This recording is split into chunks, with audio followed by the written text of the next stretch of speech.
नमस्कार दोस्तों, मेरा नाम है विमल सिंह बालाजी। स्टडी अड्डा में आप सभी का स्वागत है। कल हमने आपको वन लाइनर के तौर पर मैराथन कराई थी। उसमें कुछ चीज़ें रह भी गई थी, पर हम उसको आगे कंटिन्यू नहीं कर रहे हैं क्योंकि वन लाइनर मैराथन से ज़्यादा और महत्वपूर्ण हमारे पास चीज़ उपलब्ध है, वो हम आपको कराएंगे। अंतिम समय रिवीजन के तौर पर आप इसे देख सकते हैं। प्राचीन इतिहास से हम स्टार्ट करेंगे। बहुत ज़्यादा वीडियो बड़ा ना हो, इसलिए कोशिश करेंगे कि जो मेन मेन चीज़ है उनकी बात करें। दूसरी चीज़, वीडियो हो सकता हो 2 पार्ट में आपको देखने को मिले और कोशिश रहेगी सारी चीज़ें हम आपको रिवाइज कराएं। तो इतिहास में हम प्राचीन इतिहास से जो है वो स्टार्ट यहाँ पर करते हैं। प्राग ऐतिहासिक काल की जब बात होती है तो उसके अंतर्गत इतिहास का वर्गीकरण किस प्रकार से है, जिसमें देखेंगे तो एक प्राग ऐतिहासिक काल है, एक आदिम ऐतिहासिक काल है और एक ऐतिहासिक काल है। प्राग ऐतिहासिक काल में पुरापाषाण काल, मध्य पाषाण काल, नवपाषाण काल, जिसमें पुरापाषाण काल में भी निम्न, मध्य और उच्च बटा हुआ है। आद्य ऐतिहासिक काल में सिंधु घाटी सभ्यता आता है, वैदिक सभ्यता आता है। वैदिक सभ्यता के अंतर्गत प्रारंभिक वैदिक काल का समय 1500 ईसा पूर्व से 1000 है ईसा पूर्व, और उत्तर वैदिक काल का 1000 ईसा पूर्व से 600 ईसा पूर्व है। और जो ऐतिहासिक काल है उसको भी 3 भागों में बांटा गया: प्राचीन भारत, मध्यकालीन भारत और आधुनिक भारत। अब बात करते हैं कौन से काल में क्या प्राप्ति हुई है, जिसमें भीमबेटका गुफा चित्र पुरा पाषाण काल से मिले हैं, भीमबेटका नामक जगह से। मध्य पाषाण काल में मानव के अस्थि पंजर का पहला अवशेष मिला है। कहाँ से? सराय नाहर राय मद महदा, ये स्थान का नाम है। और ये पूछा जो जाता है ज्यादातर प्राप्ति क्या हुई है उसको लेकर के। इसी प्रकार मध्य पाषाण में वन्य धान के प्रमाण मिले हैं और पशु पालन के प्राचीनतम साक्ष्य भी मिले हैं। तो ये उनके स्थल जो है वो लिखे हुए हैं। इसमें सबसे पहले चावल के साक्ष्य काफी पूछे जाते हैं, कोल्डीवा से मिले हैं और ये नवपाषाण काल में है। इस काल की प्रमुख देन है इसमें कृषि का विकास, आग का सबसे पहले प्रयोग और पहिए का आविष्कार। ये तीनों के तीनों आपको याद होने चाहिए कि नवपाषाण काल में ही आया है। मानव कंकाल के साथ कुत्ते के कंकाल का जो अवशेष आपको मिला था वो बुर्जहोम में मिला था। पशु हड्डी और हिरण की सींग के उपकरण चिरांद से मिले। राख के टीले के साक्ष्य जो है वो संगन कल्लू, पिकली हल और उतुनूर करके हैं, यहाँ पर मिले हैं। अब बात करते हैं सिंधु सभ्यता जो है उसके विभाजन को लेकर। तो सिंधु सभ्यता को और किन किन नामों से जाना जाता है, तो उसमें सबसे प्रमुख नाम है कांस्य युगीन सभ्यता के नाम से जाना जाता है। इसका समय 2300 ईसा पूर्व से 1700 ईसा पूर्व है और ये जो विश्लेषण निकाला जाता है वो कार्बन 14 पद्धति के द्वारा निकाला जाता है। विस्तार बात करते हैं सिंधु सभ्यता का, तो उत्तर में मांडा से लेकर के चिनाब तट है और दक्षिण में दैमाबाद गोदावरी तट है, पूर्व में आलमगीर हिंदन तट है और पश्चिम में सुद कांगेडोर तास्क तट है। तो इस तरीके से इसका पूरा विस्तार देखने को आपको मिलता है सिंधु घाटी सभ्यता का। अब वीडियो की क्वालिटी को बढ़ा लीजिएगा, थोड़ा छोटा लिखा दिखाई देगा इसलिए। तो हड़प्पा जो है इसकी स्थिति कहाँ पर है? मांटगोमरी जिला, पंजाब, पाकिस्तान, रावी नदी के तट पर। नदी भी पूछी जाती है और स्थान भी पूछा जाता है। और उत्खननकर्ता कौन है हड़प्पा के? दयाराम साहनी है। खोज इन्होंने 1921 में की थी। और यहाँ से क्या क्या मिला है? विशाल अन्नागार मिला है, नृत्य मुद्रा का खंडित धड़ मिला है, आयताकार मुहर पर स्त्री के गर्भ से निकलता पौधा। मोहनजोदड़ो की बात करते हैं। सिंधु घाट जो नदी है उसके दाएं तट पर लरकाना जिला है, पाकिस्तान। यहाँ पर उत्खनन करता राखलदास बनर्जी, समय 1922 का। यहाँ पर बृहत स्नानागार, विशाल अन्नागार और कांसे की नर्तकी की मूर्ति बहुत ज्यादा पूछी जाती है, तो इसको तो आपको हर हाल में याद रखना है कि यही मोहनजोदड़ो से मिली है। लोथल की बात करते हैं तो भोगवा नदी और अहमदाबाद गुजरात में इसकी स्थिति। और एस आर राव ये आपके जो है उत्खनन करता लोथल के, समय 1955 का। यहाँ से 3 युगल समाधिकरण, डार्क यार्ड गोदीबाड़ा जिसको कहते हैं, मनके बनाने का कारखाना और हाथी दांत का पैमाना, ये दोनों ज्यादातर आपको देखने को मिलते हैं। तो ये तीनों याद रखिएगा लास्ट के, लोथल से, एस आर राव और भोगवा नदी। नदी आपको सब में याद होनी चाहिए और स्थान भी, वैसे इसमें कुछ छोड़ने वाला है नहीं। इसके बाद बात करते हैं धौलावीरा। तो कच्छ का रण गुजरात जो है इसकी स्थिति, आर एस बिष्ट ये इसके उत्खनन करता। और खोज जो हुई वो 1967-68 जेपी जोशी के द्वारा। यहाँ पर उन्नत जल प्रबंधन व्यवस्था मिली, 10 चिन्हों वाला एक शिलालेख मिला। कालीमंगा की बात करते हैं तो हनुमानगढ़ राजस्थान, यहाँ पर बीबी लाल और बी के थापड़ ने इसकी खोज की उत्खननकर्ता के रूप में, 1961 का समय। और यहाँ से जुते हुए खेत के साक्ष्य ज्यादातर ये पूछा जाता है। कच्ची ईंटों के बने भवन, भूकंप आने के साक्ष्य और प्राय सभी घरों में कुएं, जिसमें से जुते हुए खेत के साक्ष्य कालीबंगा से मिले, इस बात को अवश्य ध्यान रखिएगा। इसके अलावा राखी गढ़ी की बात करते हैं तो घग्गर या सरस्वती नदी तट पर जो है ये आपका है हरियाणा में पड़ता है। सूरजभान जो है इसके उत्खनन करता है। और भारत में स्थित सबसे बड़ा सैंधव स्थल, ये क्वेश्चन पूछा जाता है तो आप क्या कहेंगे, राखी गढ़ी। उसके बाद बात करते हैं बनावली, तो फतेहाबाद हरियाणा में आर एस बिष्ट जो है इसके उत्खनन करता। पक्की मिट्टी की बनी हल प्रतिकृति कहाँ से मिली थी, तो बनावली से मिली थी। रोपड़ की बात करते हैं तो सतलज नदी और साथ ही साथ पंजाब में स्थिति यज्ञदत्त शर्मा इसके उत्खनन करता। और मनुष्य के साथ पालतू कुत्ता दफनाए जाने का साक्ष्य ये पूछा जाता है तो कहाँ से, रोपड़। रोपड़ा मतलब ये होता है कि जैसे कहते हैं ना वृक्षारोपण, उससे भी आप जोड़ सकते हैं कि मनुष्य के साथ कुत्ता दफनाए जाने का साक्ष्य रोपड़ से जोड़ कर सकते हैं। आगे बात करते हैं वेदों को लेकर के, तो कुल संख्या कितनी है, 4 है। वैदिक आर्यों की भाषा कौन सी है, तो संस्कृत वैदिक आर्यों की भाषा है। इसको संकलन किसने किया था, तो संकलन करता जो है वो महर्षि कृष्ण द्वैपायन वेद व्यास जो है वो देखने को मिलते हैं। सबसे प्राचीन वेद कौन सा है, तो ऋग्वेद सबसे प्राचीन वेद है। आपको पता है ना क्रम से जो चलता है, तो सबसे पहले ऋग्वेद आता है, वो याद रख सकते हैं। ऋग्वेद में कितने मंडल हैं, तो ऋग्वेद में टोटल 10 मंडल हैं। ऋग्वेद के प्राचीनतम मंडल 2 से 7 हैं।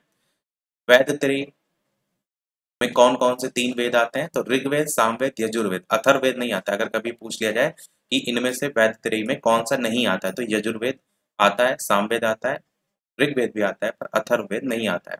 ऋग्वेदिक कालीन सबसे महत्वपूर्ण देवता कौन से हैं, तो ये आपको पता होना चाहिए, इंद्र देवता हैं सबसे महत्वपूर्ण। उसके अलावा इनसे संबंधित 250 सूक्त हैं और अग्नि देवता भी हैं।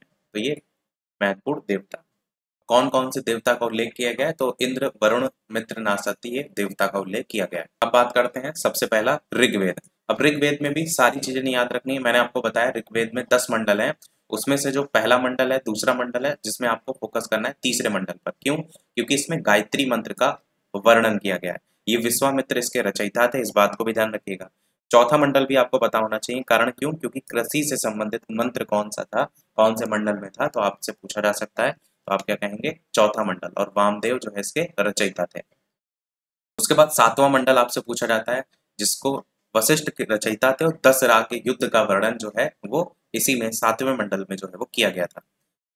9वां मंडल जो है इसको सोम मंडल भी कहा जाता है, ये भी ध्यान रखिएगा, 9 मंडल को सोम मंडल भी कहा जाता है।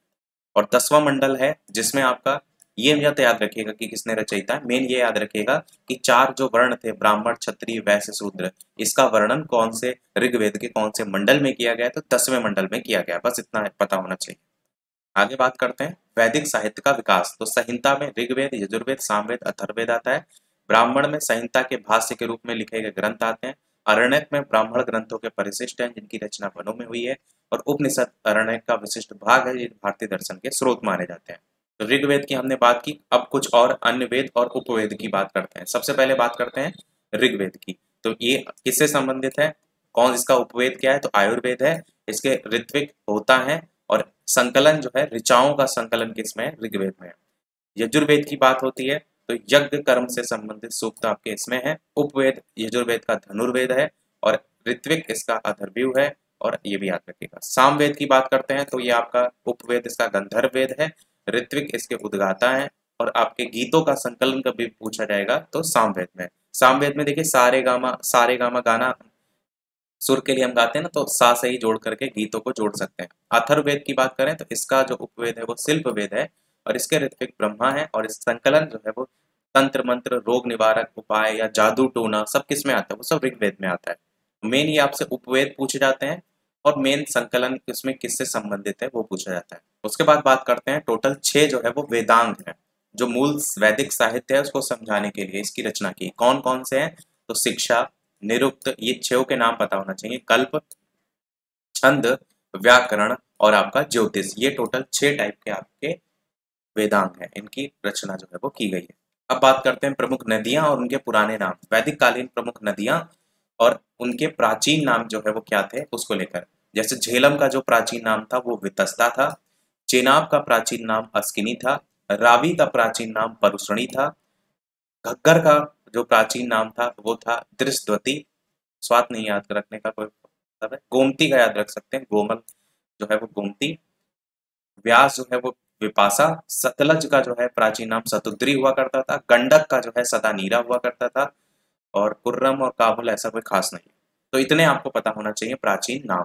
बाकी षोडश संस्कार की भी बात की गई है, कौन कौन से चलते थे, जिसमें एक दो हैं जिसका नाम आपने सुना होगा, जैसे चूड़ाकरण संस्कार है, उपनयन संस्कार है और समावर्तन संस्कार है। ये सब डीएलएड के कोर्स में आपने पढ़ रखा है, तो हो सकता है पूछ लिया जाए। तो ये जो बेसिक बेसिक है वो पता होना चाहिए, सभी की कोई आवश्यकता नहीं है। आगे बात करते हैं, जो चारों आश्रमों का उल्लेख है वो कहाँ किया गया है, तो जाबलो उपनिषद में किया गया है। चारों आश्रम का उल्लेख जाबालो उपनिषद में किया गया है। कौन से चार आश्रम हैं, तो उसमें आपका है चारों ब्राह्मण, गृहस्थ, संन्यास और वानप्रस्थ। देखिए वो जो ब्राह्मण, क्षत्रिय, वैश्य, शूद्र है वो अलग चीज है, ध्यान दीजिएगा। ये आपके आश्रम है, ब्रह्मचर्य, गृहस्थ, वानप्रस्थ और संन्यास, और इसका उल्लेख जाबालो उपनिषद में किया गया है। इसके अलावा विवाह के प्रकार भी बताए गए हैं, जिसमें ब्रह्मा, देव, प्रजापत्य, गांधर्व विवाह, राक्षस विवाह, पैशाच विवाह, ये नाम सुना होगा आपने। जैसे गंधर्व विवाह पहले बहुत से जो सीरियल वगैरह आते थे उसमें शब्द यूज किया जाता था।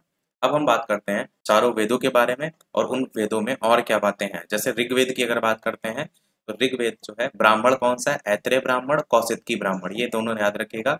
आरण्यक उपनिषद, और विशेष क्या है ऐत्रेय ब्राह्मण में, राजसूय यज्ञ और सतयुग, त्रेता, द्वापर, कलयुग, इसका वर्णन जो है आपका ऐत्रेय ब्राह्मण में जो है वो मिलता है।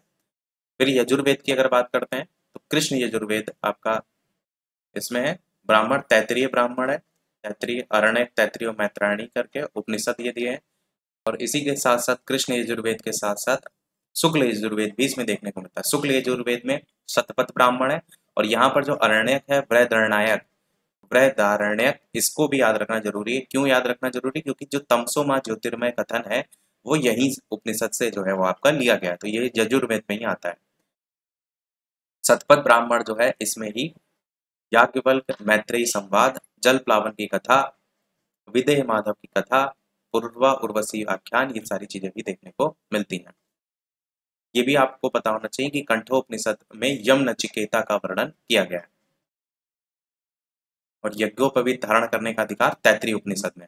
सामवेद की बात करते हैं, तो इसमें कौथुम, राणानीय, जैमिनी, ये सब शाखाएं, परंतु ब्राह्मणों में आपको एक पता होना चाहिए, वो आपका कौन सा है, वो आपका है छांदोग्य। क्यों पता होना चाहिए, क्योंकि छांदोग्य उपनिषद सबसे प्राचीन उपनिषद है, ये चीज पूछी जाती है।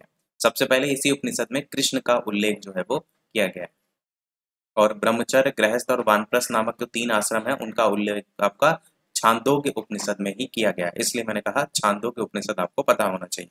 चौथा आपका है अथर्ववेद, जिसमें आपका गोपद ब्राह्मण को लेकर के बात की गई है, और मुंडको उपनिषद में सत्यमेव जयते का उल्लेख है। सबसे छोटा उपनिषद कौन सा है, मांडुक्य, तो ये मांडुक्य भी आपको पता होना चाहिए, अथर्ववेद से संबंधित है। तो मुंडको उपनिषद में सत्यमेव जयते का उल्लेख है, मुंडको भी आप देखेंगे यहाँ पर देखने को मिल रहा है। तो ये जो साइड में लिखे हुए ना, ये एक्चुअल में आपके उपनिषद है। तो उपनिषद भी किस में आते हैं, आरण्यक या ब्राह्मण किस में आते हैं, ज्यादातर ब्राह्मण और उपनिषद से क्वेश्चन बनता है। तो अगर आप ये नहीं याद रख सकते क्या उपनिषद है, तो एटलीस्ट ये जरूर पता होना चाहिए कि कौन सा सामवेद में आ रहा है और कौन सा अथर्ववेद में आ रहा है। बढ़ते हैं आगे। जैन धर्म में अलग अलग जो जैन तीर्थंकर हुए उनके प्रतीक चिन्ह क्या थे। जैसे जैन धर्म के पहले तीर्थंकर ऋषभदेव, उनका प्रतीक चिन्ह वृषभ था।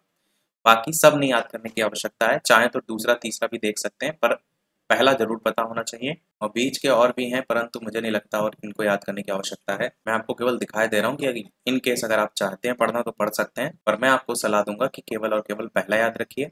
उसके अलावा लास्ट के तीन याद रख सकते हैं, जिसमें अरिष्ट नेमि का शंख है, पार्श्वनाथ जो कि 23वें तीर्थंकर थे, इनका जो प्रतीक चिन्ह है वो सर्प है, और महावीर स्वामी जी का सिंह है।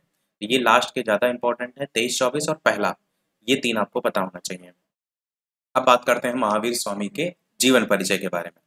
वीडियो जितने भी लोग देख रहे हैं, एक एक बच्चा लाइक अवश्य कर दीजिएगा, क्योंकि हम कोशिश आपको कर रहे हैं शुरुआत से हर एक वो बेहतर से बेहतर चीज करा सकें जो कि आपके एग्जाम में हेल्प करे।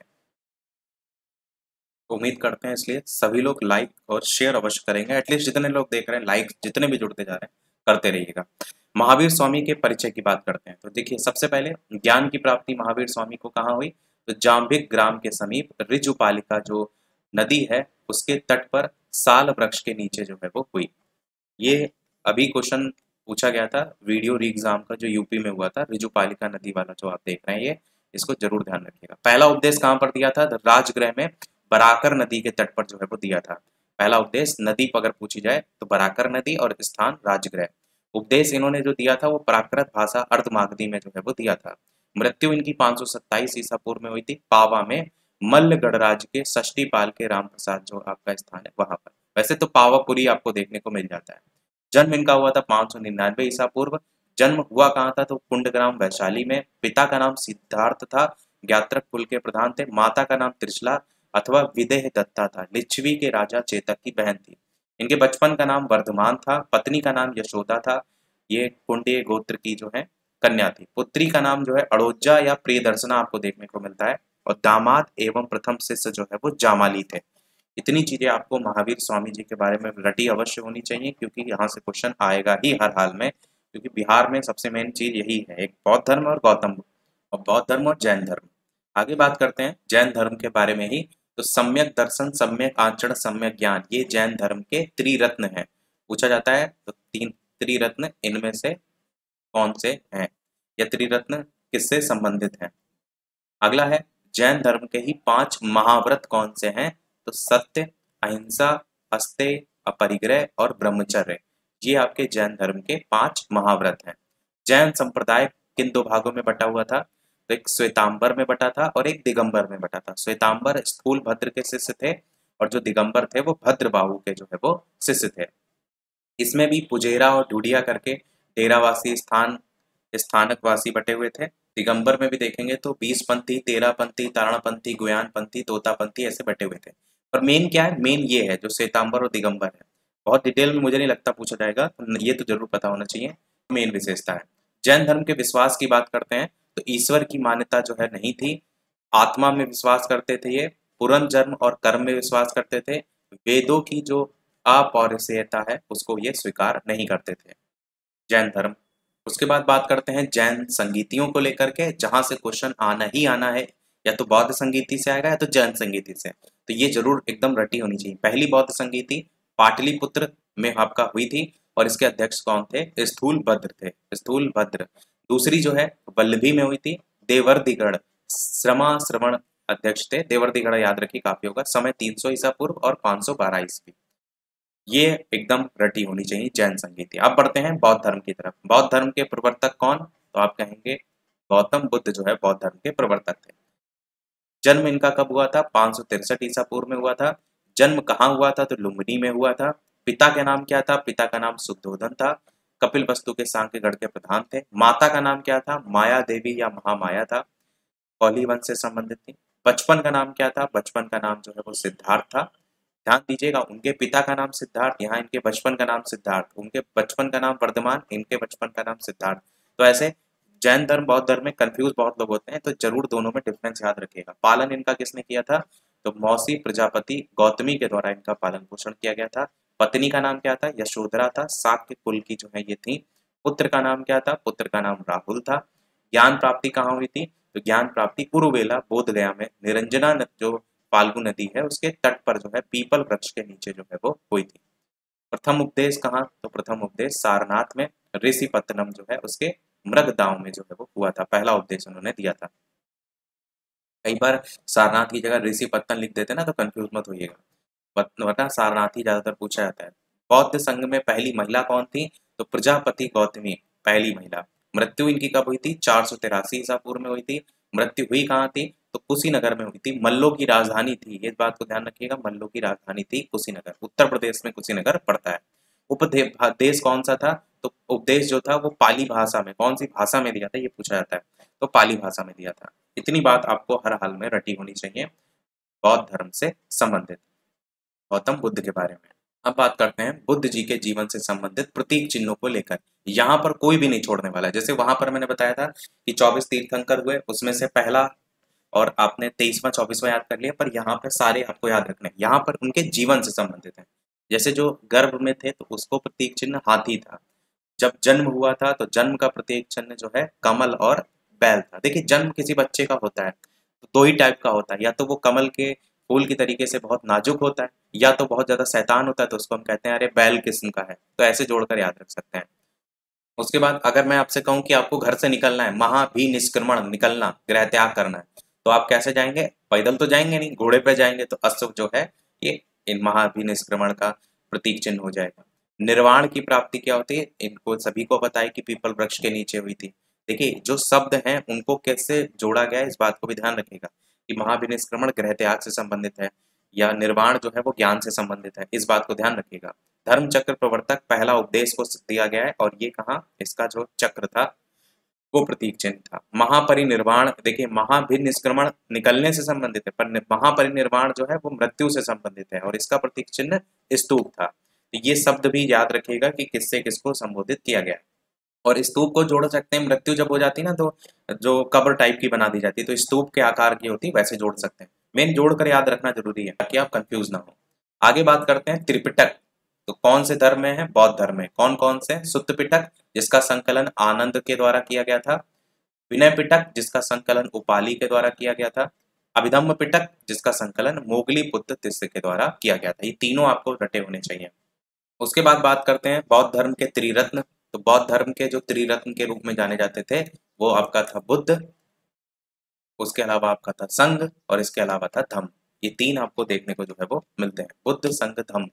ये ध्यान रखिएगा कि ये बौद्ध धर्म से संबंधित है। उसके बाद बात करते हैं चार आर्य सत्य। तो चार आर्य सत्य में दुख है, पहला दुख समुदाय है, दूसरा दुख निरोध गामिनी प्रतिपदा है तीसरा, और दुख निरोध है चौथा। इसके अलावा अगर बात करें दुखों से मुक्ति का उपाय तो अष्टांगिक मार्ग जो है वो बताए गए हैं, जिसमें आप देखेंगे सम्यक दृष्टि, सम्यक संकल्प, सम्यक वाक। ये अष्टांगिक मार्ग आपसे पूछे जाते हैं कि इनमें से कौन से हैं या नहीं है। तो सम्यक दृष्टि, सम्यक संकल्प, सम्यक वाक है, सम्यक समाधि है, सम्यक स्मृति है, सम्यक व्यायाम है, सम्यक आजीव है, सम्यक कर्मांत है। ये अष्टांगिक मार्ग जो है संबंधित है इसी से। अब बात करते हैं बौद्ध संगीतियां। वेरी वेरी इंपॉर्टेंट पॉइंट, यहाँ से क्वेश्चन आना ही आना है। तो इसमें जैसे जैन संगीति 2 ही हुई थी, यहाँ पर 4 हुई थी।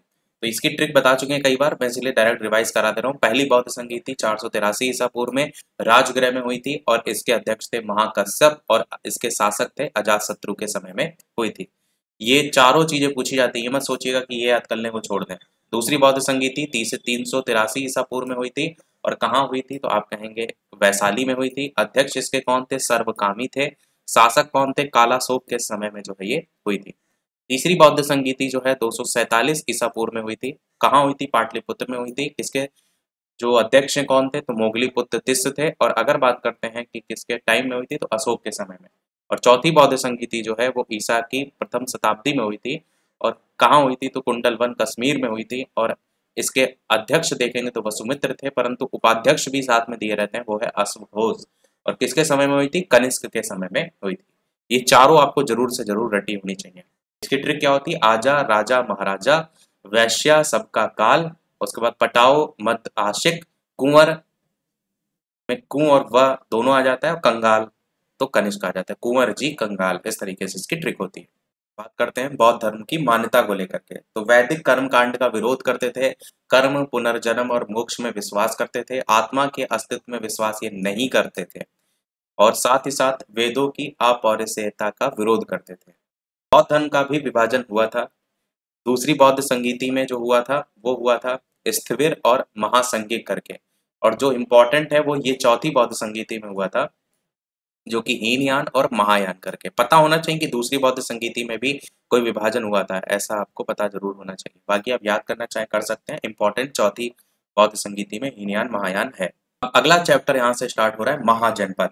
महाजनपद की बात करते हैं तो 6ठी शताब्दी के बाद में छोटे छोटे जनपद महाजनपदों में जो है वो बढ़ गए थे। 16 जो महाजनपद हैं इसका उल्लेख कहाँ पर किया गया है तो इसका उल्लेख बौद्ध ग्रंथ अंगुत्तर निकाय में जो है वो किया गया है। जैन ग्रंथ भगवती सूत्र में भी किया गया है, बौद्ध और जैन दोनों में किया गया।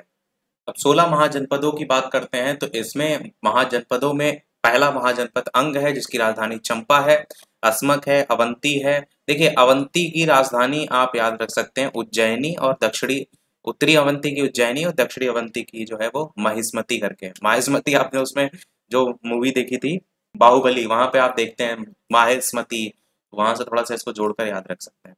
गांधार की जो है तक्षशिला थी, ये याद रख सकते हैं। कंबोज है आपका। मगध तो हर हाल में आपको याद रखना है, इसको नहीं भूलना है। गिरिब्रज या राजगृह राजधानी थी। मत्स्य की विराटनगर, वज्जी वैशाली याद रख सकते हैं 16 महाजनपद में। और चेदी, काशी, कौशल, कौशल की याद रख सकते हैं, श्रावस्ती। काशी की भी वाराणसी याद रख सकते हैं, काशी तो वाराणसी आप जानते ही हैं। कुरु, इंद्रप्रस्थ, मल्ल, कुसिनारा, पांचाल, अहिछत्र, काम्पिल्य, उत्तरी पंचाल, दक्षिण सूरसेन, मथुरा। सूरसेन मथुरा भी याद रख सकते हैं, वत्स कौशाम्बी भी याद रखते हैं। वैसे याद करने को तो आप अपने अकॉर्डिंग कर सकते हैं, पर जो ये ज्यादातर पेपर में आती है वो तो याद करते हुए चल सकते हैं। मल्ल भी कुसिनारा देखने को मिल सकती है, चलिए इसको भी हाईलाइट कर देते हैं, कुसिनारा व पावा करके। गुरु की इंद्रप्रस्थ थी। चलिए आगे बात करते हैं बुद्धकालीन भारत के 10 महत्वपूर्ण गणराज्य, जिसमें वैशाली के लिच्छवी, मिथिला के विदेह, कुसिनारा के मल्ल, पावा के मल्ल, राम ग्राम के कौलिय, कपिलवस्तु के सांक्य, पिपीलिवन के मोरिय, अलकप के बुली, केसपुत के कालाम और सुमारगिरी के भग। इस तरीके से बुद्धकालीन भारत के 10 महत्वपूर्ण गणराज्य हैं। यहाँ से हमारा पूरा महाजनपद भी समाप्त हुआ। अब अगला टॉपिक यहाँ से शुरू होगा, मगध वंशावली। मगध साम्राज्य मैंने कहा था, राजधानी जरूर याद रखिएगा, कारण यही है क्योंकि फिर आगे सब मगधी आपको पढ़ना है, जिसमें कौन कौन से वंश आते हैं। हर्यक वंश आता है, शिशुनाग वंश आता है, फिर नंद वंश, फिर मौर्य वंश, फिर शुंग वंश, फिर कण वंश। देखिए इसकी ट्रिक भी होती है, ह सी ना मा सु का, ये याद रखिएगा। ह सी ना, ह से हसी हर्य, शी से शिशुनाग, ना से नंद वंश, हसीना, और मासुका, मा से मौर्य, शा से शुंग, और का से कर्ण, ऐसे हसीना मासुका। और इसके बाद सातवाहन वंश भी आता है, हसी का पूरी जो ट्रिक होती है हसीना मासुका सात करके, वैसे यहाँ पर सातवाहन हो सकता हो आगे लिखा हो। तो अब हर्यक वंश की बात करते हैं सबसे पहले। समय भी आप देख लीजिएगा, मैंने पढ़ा नहीं इसका मतलब ये नहीं कि आपको याद नहीं रखना है। वैसे इनके बारे में डिटेल में बात करने का कोई मतलब नहीं है, आपको खाली ये पता होना चाहिए कौन से वंश के कौन संस्थापक हैं। जैसे हर्यक वंश के संस्थापक कौन है, तो बिंबिसार हैं। तो जितने संस्थापक हैं और मेन मेन जो पॉइंट है वो पता होना चाहिए। जैसे शिशुनाग वंश के संस्थापक जो हैं खुद ही शिशुनाग है। इसी प्रकार नंद वंश की बात करें तो इसके संस्थापक हैं महापदम नंद करके, शॉर्ट में MN लिख दिया मैंने। जो सबसे इंपॉर्टेंट है वो आपका है मौर्य वंश, इसके बारे में हम बात करेंगे 322 से 184 ईसा पूर्व। आगे शुंग वंश और कर्ण वंश भी है, वो भी ध्यान रखिएगा। हम मौर्य वंश की बात करते हैं, तो मौर्य और मौर्योत्तर काल की बात करें, मौर्य वंश के संस्थापक कौन, चंद्रगुप्त मौर्य। अंतिम शासक मौर्य वंश का कौन, तो आप कहेंगे बृहद्रथ। मौर्य शासक की बात करते हैं तो मौर्य वंश में चंद्रगुप्त मौर्य का टाइम आया सबसे पहले, उसके बाद बिंदुसार आए, बिंदुसार के बाद अशोक आया, अशोक के बाद दशरथ, फिर संप्रप्ति, शालिशुक, देववर्मन, सतधनवन और सबसे लास्ट में बृहद्रथ। तो ये क्रम है, सबसे पहले ये आए। वैसे इन्हीं तीनों को याद रखना है, ज्यादातर इन्हीं से क्वेश्चन बनते हैं, और आखिरी कौन है उनको याद रखना है। चंद्रगुप्त मौर्य के बारे में अगर बात करते हैं तो श्रवण बेलगोला में, पहले तो बात करते हैं अंतिम दिनों में जो है ये जैन जो भिक्षु थे भद्रबाहु, उनका इन्होंने शिष्यत्व जो है वो प्राप्त किया था। इनका नाम याद रखिएगा, भद्रबाहु। इनका शिष्यत्व इन्होंने जो है वो ग्रहण किया था। और उसके बाद भद्रबाहु के साथ ही कहाँ चले गए थे, श्रवण बेलगोला जो है वो चले गए थे। और श्रवण बेलगोला में ही 298 ईसा पूर्व में जो संलेखना विधि थी उसके द्वारा इन्होंने शरीर त्यागा था। बस इस बात को ध्यान रखिएगा, इनका नाम भद्रबाहु। बाकी ये तो स्थिति आपको पता ही होगा श्रवण बेलगोला वाली, कि इन्होंने यहाँ पर जो है शरीर त्यागा था संलेखना विधि से। अब बात करते हैं थोड़ा सा मौर्य साम्राज्य के अंतर्गत। तो सिकंदर के साम्राज्य के पूर्वी भाग के शासक सेल्यूकस निकेटर और चंद्रगुप्त मौर्य, इनकी सेना के बीच जो युद्ध हुआ था वो हुआ था 305 ईसा पूर्व में। सेल्यूकस ने जो मेगस्थनीज था इसको चंद्रगुप्त मौर्य के दरबार में भेजा था। मेगस्थनीज ने जो इंडिका नामक ग्रंथ है वो लिखा है, जो कि मूल रूप से एक्चुअल में तो उपलब्ध नहीं पर पूछा जाता है। मेगस्थनीज के अनुसार ये आपको सारी चीजें पता होना चाहिए जो इसने यहाँ के साम्राज्य के बारे में बताया, कि मौर्य सम्राट का जो नाम था वो क्या था, सेंड्रोपोर्ट्स था। मौर्य सम्राट का नाम सेंड्रोपोर्ट्स। मौर्य साम्राज्य की राजधानी क्या थी, तो पोली प्रोथा, ये राजधानी थी मौर्य साम्राज्य की। भारत में अकाल नहीं पड़ता था ये बताया था, लेखन कला का अभाव था, सोना निकालने वाली चींटियों का जिक्र किया था, और दास प्रथा नहीं थी उसको लेकर के भी मेगस्थनीज ने बताया था। मेगस्थनीज के अकॉर्डिंग भारत में 7 प्रकार की जातियां थी, जिसमें दार्शनिक, कृषक, पशुपालक, ये सभी आपको देखने को मिलती हैं। और इम्पोर्टेंट इतना नहीं है, आपको याद रखना है ये इंपॉर्टेंट पॉइंट, कि चंद्रगुप्त मौर्य का प्रधानमंत्री और प्रधान पुरोहित कौन था, कौटिल्य था, जिसका नाम विष्णुगुप्त या चाणक्य था। कौटिल्य ने राज शासन के ऊपर प्रसिद्ध ग्रंथ अर्थशास्त्र की रचना की है, ये रचना को पता होना चाहिए। अर्थशास्त्र में राज्य के शासन के लिए सप्तांग सिद्धांत का भी जिक्र किया गया है। ये सप्तांग सिद्धांत हैं, जैसे दंड राज्य का मस्तिष्क, मित्र राज्य का कान, राजा शीश के समान, अमात्य राज्य की आंखें, जनपद राज्य की जंघाएं, दुर्ग राज्य की भुजाएं, कोष राज्य का मुख। ये सप्तांग सिद्धांत जो है वो इसी में ही अर्थशास्त्र में बताया गया है। उसके बाद नाम आता है बिंदुसार का। बिंदुसार के बारे में केवल एक ही पॉइंट है कि बिंदुसार ने सीरिया के शासक एंटियोकस से 3 वस्तुएं मांग की थी। एक मीठी मदिरा, एक सूखी अंजीर और एक दार्शनिक की मांग की थी बिंदुसार ने। बस इतना ही पता होना चाहिए। उसके बाद नंबर आता है अशोक का। अशोक का समय है 273 से 232 ईसा पूर्व का। ये अशोक का टाइम पीरियड है। माता जो है कौन थी? सुब्रदांगी थी। पिता जो है अशोक के बिंदुसार। प्रचलित नाम क्या है अशोक का? देव नाम प्रियदर्शी। राज्याभिषेक हुआ था 269 ईसा पूर्व। राज्यारोहण के 4 वर्ष बाद। अभिलेख की भाषा जो है वो प्राकृत थी। लिपि जो है ब्राह्मी, खरोष्टी, अरामाइक और यूनानी थी। अशोक नाम का जो उल्लेख है वो कहाँ कहाँ किया गया है? तो मास्की, गुजरा, नैतूर और उदय गोलम अभिलेख में जो है अशोक नाम का उल्लेख जो है वो किया गया है। उसके बाद बात करते हैं अशोक के शिलालेखों के बारे में। तो अशोक के जो अभिलेख थे उनके अगर बात करते हैं तो केवल आपको इतना पता होना चाहिए कि इनकी कुल संख्या कितनी है? 14 है। दीर्घ शिलालेख, लघु शिलालेख इसमें बटे हुए हैं, जिसमें स्तंभ लेख अलग हैं, गुहा लेख अलग हैं। उतना सब याद करने की आवश्यकता नहीं है। कुल लेख संख्या जो ध्यान रखिएगा 14 थी। और उन 14 शिलालेख में आप देखेंगे तो पहले में जीव हत्या को लेकर के बात की गई कि इसके कैसे रोक लगाई जाए। और जो सबसे ज्यादा इंपॉर्टेंट है वो आपका 13वां शिलालेख है। बाकी ऊपर आप चाहें तो पढ़ सकते हैं किसमें क्या बातें की गई हैं, पर जो इंपॉर्टेंट हम केवल उसकी बात कर रहे हैं। तो 13वें शिलालेख में कलिंग विजय को लेकर के बात की गई है। 261 ईसा पूर्व का वर्णन, 5 यवन राजाओं का उल्लेख किया गया है, जिसमें चोल, पांड्य, सत्यपुत्र, केरलपुत्र और ताम्रपर्णी का उल्लेख इसमें किया गया है। मेन जो इंपॉर्टेंट है वो कलिंग विजय है। और 14वां शिलालेख लास्ट जो है सभी लेख हेतु उपसंहार स्वरूप है। अब ये समझिए कि जो भी शिलालेख लिए गए हैं वो कहीं ना कहीं से लिए गए हैं, तो उनके प्राप्ति स्थल और उनकी स्थिति क्या है? तो ज्यादातर ये पूछा जाता है कि जो गिरनार अभिलेख है वो कहाँ से? तो जूनागढ़, गुजरात। ये ध्यान रखिएगा। इसके अलावा शहबाजगढ़ी की बात करें, शहबाजगढ़ी तो पेशावर, पाकिस्तान में वर्तमान स्थिति है, परंतु इसी से ही आपका जो ऊपर पॉइंट है वो लिए गए।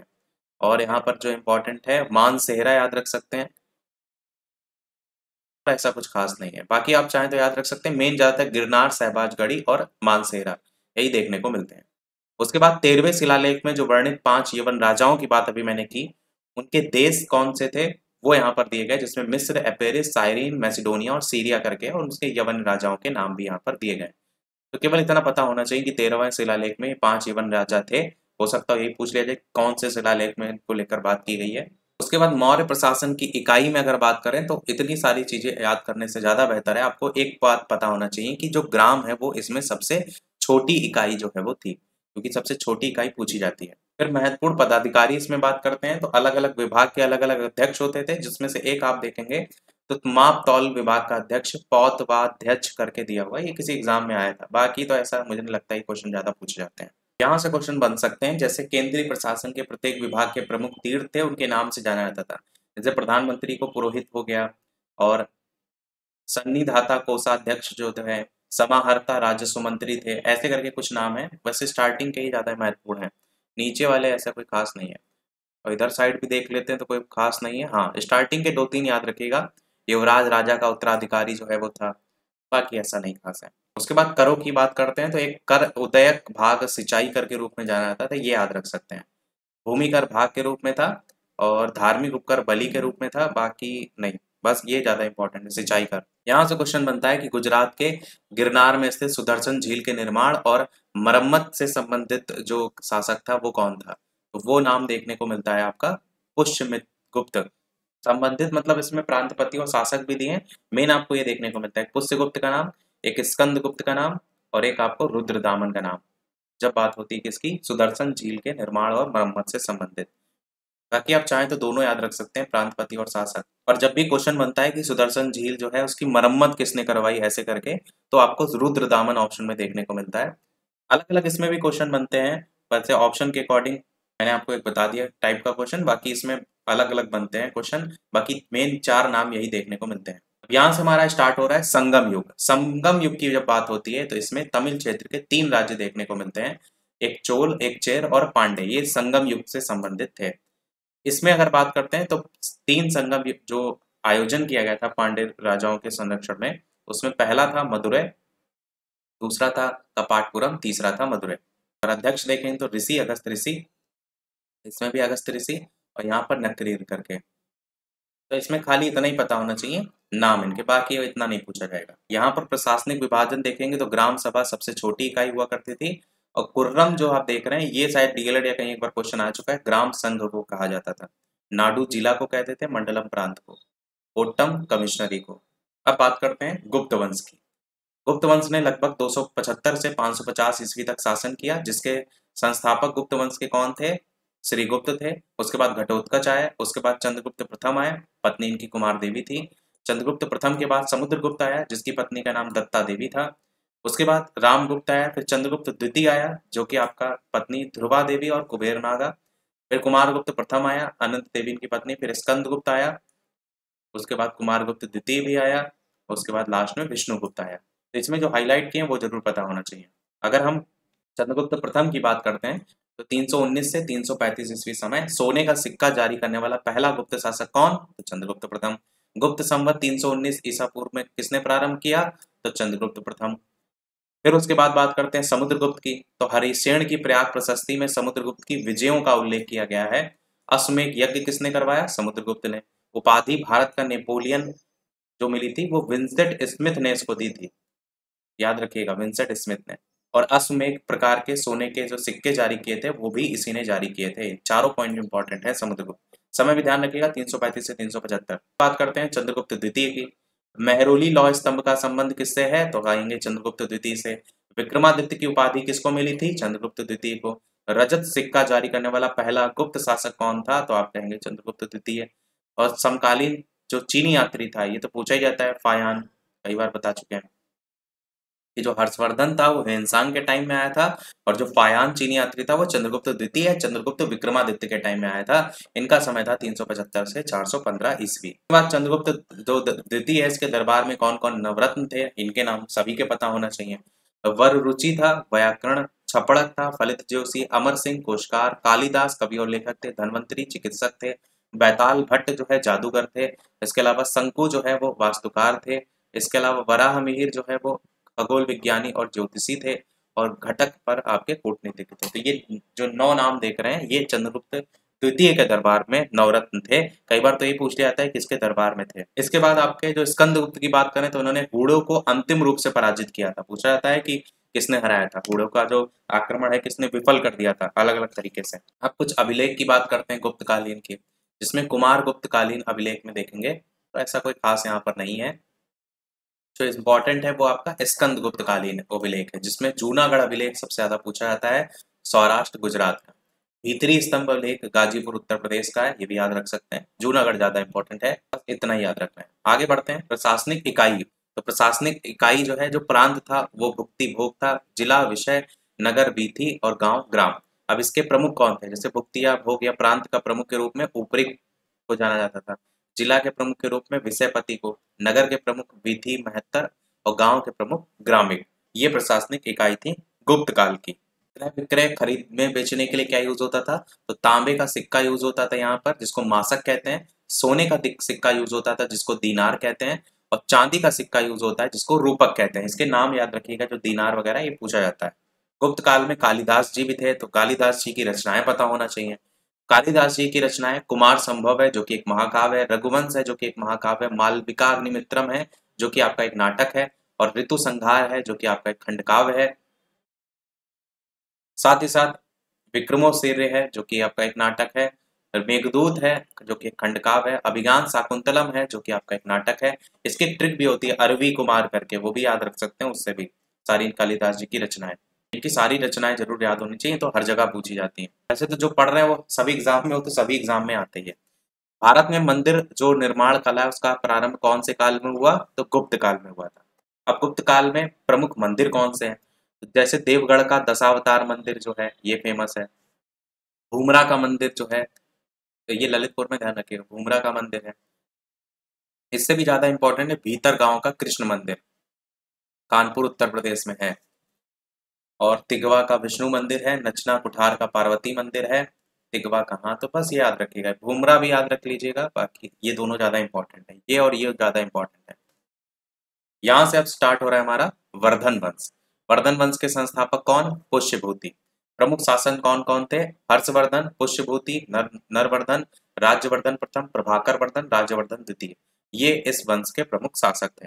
इसमें सबसे ज्यादा इंपॉर्टेंट है आपके हर्षवर्धन। हर्षवर्धन की बात करते हैं तो हर्षवर्धन का शासनकाल 606 से 647 ईस्वी।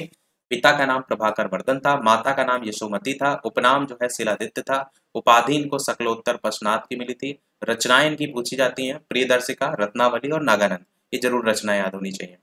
राजधानी इनकी पूछी जाती है, कन्नौज इनकी राजधानी थी, पहले थानेश्वर राजधानी थी, ये भी आपको पता होना चाहिए।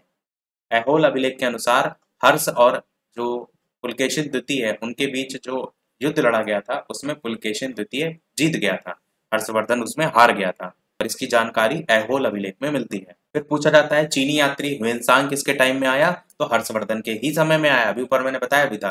ये कब से कब तक आया था, 629 से 645 ईस्वी। यात्रा विवरण जो है सीयूकी नामक ग्रंथ से पता चलता है, और हर्ष की जो राजधानी थी कन्नौज, इसमें आगमन हुआ 636 ईस्वी। राजधानी पर बताई थी ना मैंने कि राजधानी याद रखिएगा कि पहले क्या थी, और पहले थानेश्वर थी और उसके बाद कन्नौज हो गई थी। ये हमारा हर्षवर्धन वाला काल भी समाप्त, और इसमें कुछ नहीं पढ़ेंगे। अब सीधे बढ़ते हैं चालुक्य वंश। चालुक्य वंश की बात करें तो बादामी या वातापी के चालुक्य, ये दो टाइप के चालुक्य देखने को मिलते हैं। सबसे पहले अगर बात करें बादामी के चालुक्य, तो इसके संस्थापक जो है वो जयसिंह थे, और वास्तविक संस्थापक पुलकेशिन प्रथम थे बादामी के चालुक्य के। इसमें भी वेंगी के चालुक्य अलग आते हैं, कल्याणी के चालुक्य अलग आते हैं। अगर पूछा जाएगा तो संस्थापक ही पूछा जाएगा, इसीलिए संस्थापक ही केवल लिखा है कि वेंगी के चालुक्य के संस्थापक विष्णुवर्धन प्रथम थे, और अगर कल्याणी के चालुक्य की बात करें तो तैल द्वितीय थे। ये बादामी की चालुक्य के अंतर्गत आते हैं। ध्यान दीजिएगा बादामी और वातापी दो में बटे हुए हैं, और इसमें इतना ही याद रखना है। अब सीधे हम बढ़ते हैं अगला पल्लव वंश की तरफ। पल्लव वंश की बात करते हैं तो संस्थापक इसके सिंह वर्मा थे, राजधानी पल्लव वंश की कांची थी, और अंतिम शासक जो है अपराजित वर्मन था। ये जो इतिहासकार ऐसे भी हैं जो बप्पदेव जो है पल्लव वंश के संस्थापक को मानते हैं, पर ये जरूर याद रखिएगा। अब पल्लव वंश के कुछ ऐसे शासक थे जिनके बारे में आपको पता होना चाहिए। प्रमुख पल्लव शासकों में सबसे पहला जो आप नाम वहां पर देख पा रहे हैं वो है आपका सिंह विष्णु। सिंह विष्णु जो थे इन्होंने किरातुर्जुनियम के लेखक भारवी जो है इनके दरबार में रहते थे, इस बात को ध्यान रखिएगा। कहाँ पर रहते थे, सिंह विष्णु। महेंद्र वर्मन प्रथम जो है एकास्म जो मंदिर था उसके निर्माण की शुरुआत इन्हीं के द्वारा जो है वो कराई गई थी। संस्कृत नाटक मत्त विलास प्रहसन की भी रचना इन्हीं के समय में आपको देखने को मिली। नरसिंह वर्मन प्रथम, इसके बाद आपको याद रखना है तो चालुक्यों की राजधानी जो बादामी थी, अभी ऊपर बताया था मैंने दो टाइप के थे, उस पर अधिकार किसने किया था, नरसिंह वर्मन प्रथम ने किया था। चालुक्यों की राजधानी बादामी पर जो अधिकार कर लिया था नरसिंह वर्मन प्रथम ने किया था। वातापी, कोंड और महामल्ल की उपाधि जो है वो किसको मिली थी, तो इन्हीं को मिली थी, वातापी, कोंड और महामल्ल की उपाधि। और महाबलीपुरम जो मामल्लपुर है उसके रथ मंदिरों का शुभारंभ भी जो है वो नरसिंह वर्मन प्रथम ने ही किया था। तो नरसिंह वर्मन प्रथम के बारे में काफी इंपॉर्टेंट पॉइंट है। पर नरसिंह वर्मन द्वितीय की जब बात होती है तो ये सुपर टेट में क्वेश्चन आ चुका है। यूपी में सुपर टेट हुआ था जो 69,000 शिक्षक भर्ती वाला, वो यहीं से क्वेश्चन आया था कि कांची के कैलाशनाथ मंदिर और महाबलीपुरम के तटीय मंदिरों का निर्माण, वह तो कैलाशनाथ मंदिर पूछा गया था, वो किसने करवाया था, तो नरसिंह वर्मन द्वितीय ने करवाया था। ध्यान रखिएगा नरसिंह वर्मन द्वितीय ने करवाया था। इन्होंने ही मंदिर की नई शैली राजसिंह शैली का भी प्रयोग किया था। और 10 कुमार चरित के जो लेखक दंडिन थे वो भी इन्हीं के दरबार में ही रहते थे। ध्यान रखिएगा नरसिंह वर्मन द्वितीय के दरबार में ही रहते थे। हमारा पल्लव वंश पूरा समाप्त हुआ। पल्लव वंश के बाद नंबर आता है हमारा चोल राजवंश का। चोल वंश के संस्थापक कौन, तो विजयालय। अंतिम शासक कौन, तो आप कहेंगे राजेंद्र तृतीय। राजधानी क्या थी, तो आप कहेंगे तंजावुर जो है वो राजधानी थी चोल वंश की। बाद में क्या हो गई थी, बाद में गंगे कोंड चोलपुरम जो है ये चोल वंश की राजधानी जो है वो हो गई थी। अब बात करते हैं प्रमुख चोल शासकों की बात। प्रमुख चोल शासकों में अगर आप देखेंगे तो सबसे पहले परांतक प्रथम का नाम आता है। इससे पहले पल्लव वंश था, तो पल्लव का पूर्ण उन्मूलन किसने किया था, परांतक प्रथम ने किया था। उपाधि इनको दी मिली थी मदुरै कोंड की। उसके बाद नाम आता है राजराज प्रथम का। तो तंजावुर में बृहदीश्वर या राजराजेश्वर मंदिर किसने बनवाया था, ये पूछा जाता है आपसे, तो ध्यान रखिएगा राजराज प्रथम ने बनवाया था। राजेंद्र प्रथम को गंगे कोंड की उपाधि मिली थी। गंगे कोंड चोलपुरम में बृहदीश्वर मंदिर का निर्माण इन्होंने ही करवाया था। ये मंदिर जरूर ध्यान रखिएगा। उसके बाद कलोतुंग करके नाम देख रहे हैं, इन्होंने चिदम्बरम नटराज मंदिर से गोविंद राज की मूर्ति को हटवाकर समुद्र में फेंकवा दिया था। तो मेन जो ऊपर है ये वाला है राजराज प्रथम जो ज्यादातर पूछा जाता है। चोल प्रशासन की विशेषता क्या थी, ग्राम प्रशासन की स्वायत्ता देखने को मिलती है। गांव की गतिविधियों की देखरेख के लिए समितियों की स्थापना, जिसे वरीयम कहा जाता है, वो भी देखने को मिलता है। अब यहाँ से हमारा स्टार्ट हो रहा है मध्यकालीन इतिहास। ऐसा लग रहा है बहुत ज्यादा समय लग गया, हमें लगता है और स्पीड बढ़ानी पड़ेगी वरना खत्म ही नहीं हो पाएगा। ये तो वीडियो सभी लोग लाइक अवश्य करते रहिएगा, ढेर सारी आपके लिए मेहनत कर रहे हैं, तो एक लाइक तो आपका वीडियो पर बनता ही है। अगर बहुत ज्यादा वीडियो लेंदी होगा तो मध्यकालीन और आधुनिक कालीन इतिहास करा करके वीडियो समाप्त कर देंगे। एटलीस्ट जो पोर्शन रिवाइज हम करा पाए वही करा देते हैं, पर वीडियो बहुत ज्यादा कोशिश करेंगे बड़ा ना हो। और स्टार्ट करते हैं मध्यकालीन इतिहास, जिसमें आप देखेंगे 800 से 1200 ईस्वी तक उत्तर भारत पर अलग अलग जो त्रिपक्षीय संघर्ष होता रहा, जिसमें गुर्जर प्रतिहार, राष्ट्रकूट और पाल वंश। बाद में इसमें अंतिम जो विजय है वो गुर्जर प्रतिहारों की हुई थी। कन्नौज पर आधिपत्य जमाने के लिए आपका संघर्ष त्रिपक्षीय हुआ था और गुर्जर प्रतिहारों की विजय हुई। तो गुर्जर प्रतिहार वंश की बात करते हैं। संस्थापक नागभट्ट प्रथम, राजधानी भीनमाल। और जब महमूद गजनबी का आक्रमण हुआ था उस समय गुर्जर प्रतिहार का जो शासक था वो राज्यपाल हुआ करता था। उसके बाद आता है राष्ट्रकूट वंश। इसके संस्थापक कौन? दंती दुर्ग और राजधानी मानेकशॉर। दो दो ही पॉइंट लिखे हुए हैं, आपको ज्यादा याद भी नहीं करना है। एलोरा के कैलाश मंदिरों का निर्माण कृष्ण प्रथम ने करवाया था, जो कि राष्ट्रकूट वंश के थे, और अंतिम शासक थे इसके कर्क द्वितीय करके। पाल वंश की बात करें तो संस्थापक कौन? गोपाल। सबसे ज्यादा पूछा जाने वाला क्वेश्चन, विक्रमशिला विश्वविद्यालय की स्थापना किसने की? धर्मपाल ने। और अंतिम शासक था इसका गोविंदपाल। भारत पर मुस्लिम आक्रमणों की बात करते हैं तो मोहम्मद बिन कासिम के नेतृत्व में पहला मुस्लिम आक्रमण हुआ था। महमूद गजनबी जो है बाद में आया था, फिर मोहम्मद गौरी ने भी आक्रमण किया था। अब महमूद गजनबी की बात करें तो भारत पर 17 बार आक्रमण किसने किया था? महमूद गजनबी ने 1000 ईस्वी से 1027 ईस्वी के बीच किया था। और सोमनाथ मंदिर पर आक्रमण किसने किया था? महमूद गजनबी ने। कब किया था? 1026 ईस्वी में। दरबारी विद्वान जो पुस्तक है जिसकी अलबरूनी किताबुल हिंद, वो भी इन्हीं के समय में ही थी। उतबी किताबुल यामिनी, वो भी इन्हीं के समय में। फिरदौसी शाहनामा की रचना, ये दो याद रखिएगा, अलबरूनी। तीन याद रखिएगा, अलबरूनी, उतबी और फिरदौसी। ये दरबारी विद्वान थे इन्हीं के समय में। मोहम्मद गौरी की बात करते हैं तो पहला आक्रमण जो हुआ था वो 1175 में मुल्तान पर हुआ था। गुजरात आक्रमण भीम द्वितीय मूलराज द्वितीय ने पराजित किया था। इनके टाइम में जो 3 युद्ध हुए थे वो इंपॉर्टेंट है। एक तराइन का पहला युद्ध, और तराइन का दूसरा युद्ध, और चंदावर का युद्ध। तराइन का जो पहला युद्ध हुआ था 1191 पृथ्वीराज चौहान से, जिसमें चौहान जीत गया था। और जो दूसरा युद्ध हुआ था उसमें मोहम्मद गौरी जीत गया था, वो 1192 में हुआ था। और तीसरा चंदावर का युद्ध 1194 में हुआ था। और इस युद्ध में जयचंद से ये युद्ध हुआ था मोहम्मद गौरी का, जिसमें मोहम्मद गौरी जो है वो जीत गया था। तो ये हमारा पूरा समाप्त हुआ। अब यहाँ से नेक्स्ट वन से स्टार्ट हो रहा है सल्तनत काल। सल्तनत काल आपको पता है गुड़ खाओ तसला में ये ट्रिक होती है। गुलाम वंश, खिलजी वंश, तुगलक वंश, सैयद वंश और लोधी वंश। समय सबका एकदम रटा होना चाहिए आपको। 1200 से 90, 1290 से 1320, 1320 से 1412, 14 से 14 से 14 से 51, 14 से 51 से 1526। सल्तनत काल में सबसे पहले हम बात करते हैं गुलाम वंश की। गुलाम वंश की अगर बात करते हैं तो इसमें संस्थापक कौन? तो आप कहेंगे कुतुबुद्दीन ऐबक जो है इसका संस्थापक। और उसके बाद समय यहाँ से देख रहे हैं बढ़ते हुए क्रम में है। उसके बाद आराम शाह आया, फिर उसके बाद इल्तुतमिश आया। इल्तुतमिश वास्तविक संस्थापक था। उसके बाद रुकनुद्दीन फिरोज शाह। उसके बाद रजिया सुल्तान आई, पहली मुस्लिम महिला शासिका करके 1236 से 1240 समय। उसके बाद ये आया, उसके बाद ये आया, उसके बाद ये आया, उसके बाद बलबन का नाम ध्यान रखना है 1266 से 1286। उसके बाद सबसे लास्ट नाम ध्यान रखना है कैकुबाद या क्यूमर्स 1287 से 1290। तो ये जो हाईलाइट किए हैं ये नाम रटे होने चाहिए, उनका समय भी। अब बात करते हैं कुतुबुद्दीन ऐबक के बारे में। तो कुतुबुद्दीन ऐबक की जब बात करेंगे तो गुलाम वंश की स्थापना 1206 में इसने की थी। लाख बख्श की उपाधि से इसको जाना जाता है। 1210 में जो है इसकी मृत्यु हो गई थी। इसने क्या क्या निर्माण करवाया? तो कुव्वतुल इस्लाम मस्जिद दिल्ली में निर्माण करवाया। 2.5 दिन का झोपड़ा अजमेर में निर्माण कराया। कुतुब मीनार दिल्ली में इसने निर्माण करवाया। उसके बाद इल्तुतमिश, कुतुब मीनार का निर्माण इसने कंप्लीट करवाया था। 1211 में राजधानी लाहौर से दिल्ली इसने स्थानांतरित की थी। एकता व्यवस्था की शुरुआत इसने की थी। 40 जो सरदारों का गठन था, जिसको तुर्कान ए चहलगामी कहते हैं, उसका गठन इसने किया था। चांदी का जो टंका है वो चलवाया था। और जीतल तांबे का ये इसने चलाया था। ये सिक्का इसने चलवाया था इल्तुतमिश ने। उसके बाद आता है नंबर रजिया सुल्तान का। इल्तुतमिश की पुत्री थी और उत्तराधिकारी जो है वो थी। दिल्ली की सुल्तान बनने वाली पहली एकमात्र महिला थी। अल्तुनिया से इसका विवाह हुआ था और रजिया के विरुद्ध इसने बाद में अल्तुनिया ने विद्रोह कर दिया था। उसके बाद नंबर आता है बलबन का। बलबन का वास्तविक नाम बहाउद्दीन था। जिल्ले इलाही की उपाधि इसने धारण करके स्वयं को नियामत एक खुदाई कहा था। तुर्कान ए चहलगामी को इसने समाप्त कर दिया था। ईरानी परंपरा सिजदा और पैबोज जो है इसको इसने लागू किया था। नौरोज जो उत्सव है वो इसने मनाना शुरू किया था। लौह और रक्त की नीति भी इसने अपनाई थी। उसके बाद अगला वंश आता है खिलजी वंश। खिलजी वंश के प्रमुख शासक की बात करें तो सबसे पहले जलालुद्दीन फिरोज खिलजी, जिसमें क्यूमर्स की हत्या करके खिलजी वंश की स्थापना जो है वो इसने की थी। स्थापना पूछी जाती है ना सबसे पहले किसने की थी। बाद में 1296 में अलाउद्दीन ने इसकी हत्या करके खुद बैठ गया था गद्दी पर। अलाउद्दीन खिलजी इंपॉर्टेंट है सबसे ज्यादा 1296 से 1316 समय। आपसे पूछा जाता है सिकंदर ए सानी की उपाधि किसने धारण की, अलाउद्दीन खिलजी ने।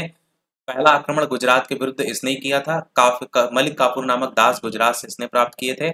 इसके जो अभियान है गुजरात रणथंबोर ऐसे करके लिखे हुए हैं, शासक भी उसके सामने दिए गए। प्रारंभ किए गए कार्य में हम देखते हैं तो भूमि की पैमाइश कराकर लगान वसूल किया था इसने, जिसको दीवान ए मुस्तक राज नामक विभाग की स्थापना इसी ने की थी। सबसे ज्यादा जो पूछा जाता है वो ये पूछा जाता है बाजार नियंत्रण या मूल्य नियंत्रण प्रणाली की नीति किसने लागू की थी, अलाउद्दीन खिलजी ने की थी। और एक और ये चीज पूछी जाती कि जो घोड़े हैं उसको दागना या सैनिकों का हुलिया लिखने की जो प्रथा किसने प्रारंभ की थी, तो वो भी इसी ने ही की थी, अलाउद्दीन खिलजी ने। गुजरात विजय को याद रख सकते हैं क्योंकि गुजरात जो शासक था कर्णदेव, इसी में मलिक गफूर नामक दास इसने गुजरात से प्राप्त किया था, तो चाहे तो गुजरात याद रख सकते हैं। और इसका अंतिम शासक कौन था, नसरुद्दीन खुसरो शाह था। संस्थापक और अंतिम शासक तो हर हाल में रटे होने चाहिए। उसके बाद बात करते हैं तुगलक वंश।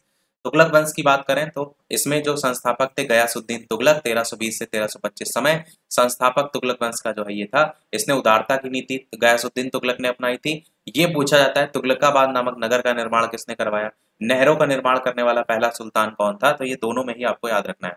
इसका वास्तविक नाम अगला जो इसके बाद आया, जो आपका गयासुद्दीन तुगलक है ना, इसके बाद आया मोहम्मद बिन तुगलक। मोहम्मद बिन तुगलक के बारे में भी आपको इंपॉर्टेंट, जैसे वहां अलाउद्दीन खिलजी इंपॉर्टेंट था, ऐसे मोहम्मद बिन तुगलक यहाँ इंपॉर्टेंट है। वास्तविक नाम इसका उलूग खां जूना खां था। प्रमुख कार्य में आप देखेंगे तो दोआब में कर वृद्धि इसने की थी, राजधानी दिल्ली से दौलताबाद की थी, देवगिरी इसी का नाम, इसमें स्थानांतरित की थी। सांकेतिक मुद्रा इसी ने चलाई थी। खुरासान और कराचिल अभियान इसने चलाया था। ये विभाग भी इसने चलाया था। दीवान ए कोही नामक कृषि विभाग किसने चलाया था, तो आप कहेंगे मोहम्मद बिन तुगलक ने। मोरक्को यात्री इब्ने बतूता जो आया था भारत, वो किसके समय में आया था, मोहम्मद बिन तुगलक के समय में आया था। और इसका जो विवरण है वो आपका क्या है, रहला। इसका ग्रंथ क्या है, इब्ने बतूता का रहला है। इसमें इसने इसके बारे में बताया। इब्ने बतूता को सुल्तान ने दिल्ली का काजी भी नियुक्त किया था, इस बात को भी याद रख सकते हैं। इसी क्रम में अगला जो नंबर आता है वो आता है फिरोज शाह तुगलक का। फिरोज शाह तुगलक जो है सिंचाई कर लगाने वाला पहला सुल्तान। सबसे ज्यादा पहला क्वेश्चन पूछा यही जाता है कि सिंचाई कर लगाने वाला दिल्ली का पहला सुल्तान कौन था, तो फिरोज शाह तुगलक। इसने लोक निर्माण विभाग की स्थापना की थी सबसे पहले। इसके द्वारा जो नगर बसाए गए थे उसमें फतेहाबाद नाम देखने को मिलता है, फिरोजाबाद नाम देखने को मिलता है, जौनपुर नाम देखने को मिलता है, फिरोजपुर नाम देखने को मिलता है। सब नगर इसी ने बसाए थे। इस्लामी कानून के द्वारा स्वीकृत इसने केवल सारे कर हटा करके केवल 4 कर रखे थे।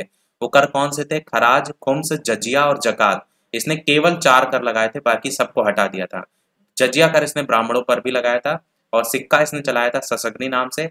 इसके द्वारा जो स्थापना हुई थी दीवान खैरात, दार उल सफा, दीवान बंदगान, इसकी स्थापना फिरोज शाह तुगलक ने की थी। उसके बाद तुगलक वंश का अंतिम शासक कौन, तो आप कहेंगे नसरुद्दीन महमूद था। तुगलक वंश का अंतिम शासक कौन था, नसरुद्दीन महमूद था। इसके टाइम में ही तैमूर लंग ने दिल्ली पर आक्रमण किया था, इस बात को भले याद रख सकते हैं। उसके बाद अगला वंश आता है सैयद वंश। सारे वंश हमने स्टार्टिंग में ही आपको बता दिए थे जो क्रम था। सैयद वंश जो है इसकी बात करें, संस्थापक इसके खिज्र खां थे और तैमूर लंग का सेनापति था खिज्र खां। इसी ने ऊपर लास्ट में भी बताया मैंने कि आक्रमण किया था, इसी के संदर्भ में यहाँ पर मैंने बताया तैमूर लंग ने दिल्ली पर आक्रमण किया था, तो तैमूर लंग का ही ये सेनापति था खिज्र खां। और इस सैयद वंश का अंतिम शासक कौन था, अलाउद्दीन आलम शाह था। इसके बाद अगला वंश आता है लोधी वंश। लोधी वंश की बात करते हैं तो सबसे पहला नाम देखने को मिलता है बहलोल लोधी का। सबसे पहला क्वेश्चन जो बनता है बहलोल लोधी नामक सिक्के किसने चलवाए, इसी ने। लोधी वंश का संस्थापक कौन था, बहलोल लोधी। और दिल्ली सल्तनत में जौनपुर राज्य को जीतकर इसने मिला भी लिया था। समय देखते हुए चलिएगा, मैं पढ़ नहीं रहा हूँ, आपको पर ध्यान देना है। बहलोल लोधी के बाद अगला नंबर देखने को मिलता है सिकंदर लोधी का। सिकंदर लोधी जो है इसकी बात करते हैं तो 1504 में सबसे ज्यादा क्वेश्चन पूछा जाता है कि आगरा शहर को किसने बसाया था। 1504 में आगरा शहर बसाया भी, अपनी राजधानी भी इसने बनाया था। इसने गज ए सिकंदरी भूमि पैमाइश के लिए जो है प्रचलन करवाया था, इस बात को ध्यान रखिएगा। इसने गुलरूपी उपनाम से कविताएं, गुलरूपी है गुलरुखी, तो इस नाम से कविताएं इसने लिखी थी। और आयुर्वेदिक ग्रंथ का फारसी में अनुवाद किया था। गज ए सिकंदरी नाम से जो है इसने अनुवाद किया था। मान विद्या के लिए लज्जत ए सिकंदर शाही की रचना भी इसी ने की थी। इसके बाद अगला शासक आता है इब्राहिम लोदी। ये लोदी वंश लास्ट है, मतलब इस सल्तनत काल का। तो दिल्ली सल्तनत का अंतिम शासक कौन, तो इब्राहिम लोदी। इसने इब्राहिम लोधी और राणा सांग के बीच खतौली का युद्ध हुआ था 1518 में। इब्राहिम लोधी जिसमें हार गया था, वो युद्ध लड़ा था।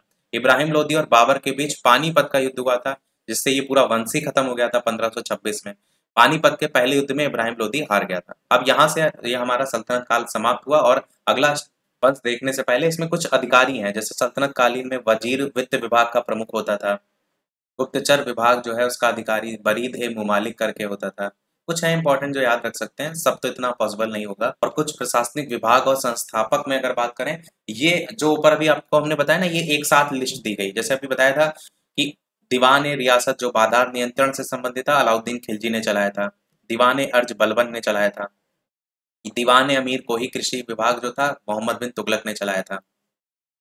ये मुस्तक राज भी बताया था, अलाउद्दीन खिलजी ने चलाया था। और दीवान बंदगान जो था वो फिरोज शाह तुगलक के द्वारा चलाया गया था। दासों की ये सारे याद होने चाहिए, क्योंकि इसमें कोई भी छोड़ने वाला नहीं है। दीवान खैरात जो विभाग था, फिरोज शाह तुगलक ने चलाया था। दार उल सिफा चिकित्सा विभाग था, ये भी फिरोज शाह तुगलक ने चलाया था। ये सारे याद होने चाहिए, इसमें कोई मत छोड़िएगा। अब इसी प्रकार एक साथ लिस्ट देख लेते हैं जिसमें क्या क्या निर्माण हुआ। जैसे कुतुबुद्दीन ऐबक के टाइम में कुव्वतुल इस्लाम मस्जिद का निर्माण हुआ दिल्ली में, 2.5 दिन का झोपड़ा मस्जिद निर्माण हुआ अजमेर में, कुतुब मीनार का निर्माण हुआ दिल्ली में। तो ये कुतुबुद्दीन ऐबक के टाइम में। उसके बाद इल्तुतमिश के टाइम में सुल्तानगढ़ी का मकबरा दिल्ली में, मदरसा ई मुइज्जी दिल्ली में। बलबन के टाइम में बलबन का मकबरा और लाल महल दिल्ली में। अलाउद्दीन खिलजी के टाइम में अलाई दरवाजा सबसे ज्यादा इंपॉर्टेंट है, दिल्ली में निर्माण हुआ था, इसको जरूर ध्यान रखिएगा। और जमात खाना मस्जिद दिल्ली में निर्माण हुआ था। मोहम्मद बिन तुगलक के टाइम में देखेंगे आदिलाबाद का किला, शेख निजामुद्दीन औलिया, ये याद रख सकते हैं, मोहम्मद बिन तुगलक का महत्वपूर्ण। इब्राहिम लोदी, सिकंदर लोदी का मकबरा, ठीक है।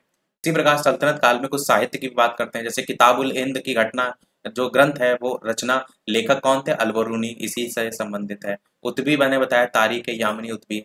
और तारीख फिरोज शाही जियाउद्दीन बरनी। रेला पुस्तक पूछी जाती है तो इब्न बतूता। ये सब इस तरफ जो लिखे हुए हैं ना, वो ये इसके हैं लेखक, और वो उधर हैं ग्रंथ। तो ये कौन से लेखक हैं वो पूछ लिए जाते हैं। शाहनामा की रचना किसने की? फिरदौसी ने की थी, बस। और चंदायम भी याद रख सकते हैं, दाऊद। मृगावती कुतुबन, हाँ ये भी ठीक है। तो ये कुछ हैं जिनको आप याद रख सकते हैं। इसके बाद देखने को मिलता है हमारा विजयनगर साम्राज्य। विजयनगर साम्राज्य की स्थापना कब? 1336 में। वर्तमान नाम क्या है इसका? हम्पी।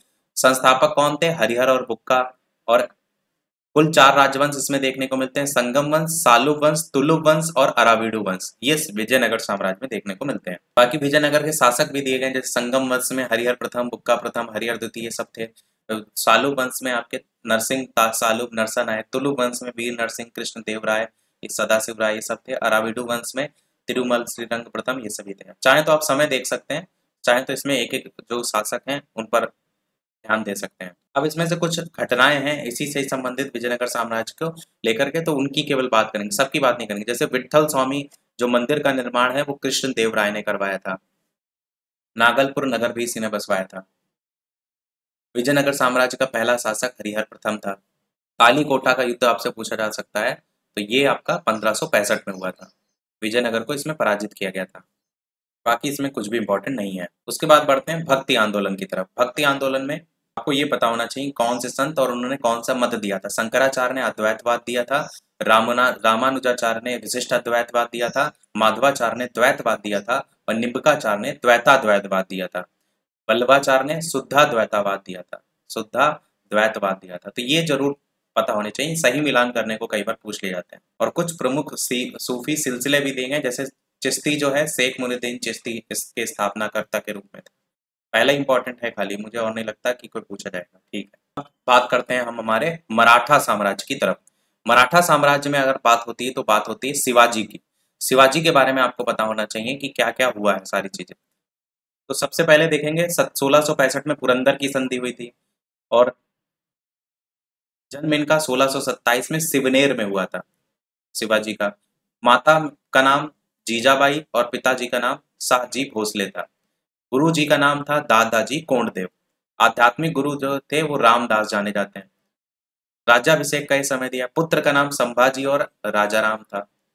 मृत्यु जो है 1680 में हुई थी। अफजल खां की हत्या जो है 1659 में की थी। शाइस्ता खां को हराया था 1663 में। सूरत की पहली लूट 1664 में।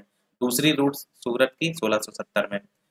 इस तरीके से, और बाद में औरंगजेब को कैद से निकालने में भी सफल रहते हैं। तो मेन जो हाईलाइट किया है वो जरूर याद रखिएगा। अब बात करते हैं शिवाजी के अष्टप्रधान मंत्रिपरिषद के बारे में। तो पेशवा प्रधानमंत्री थे, अमात्य वित्त मंत्री थे, ये अष्टप्रधान सारे पता होना चाहिए।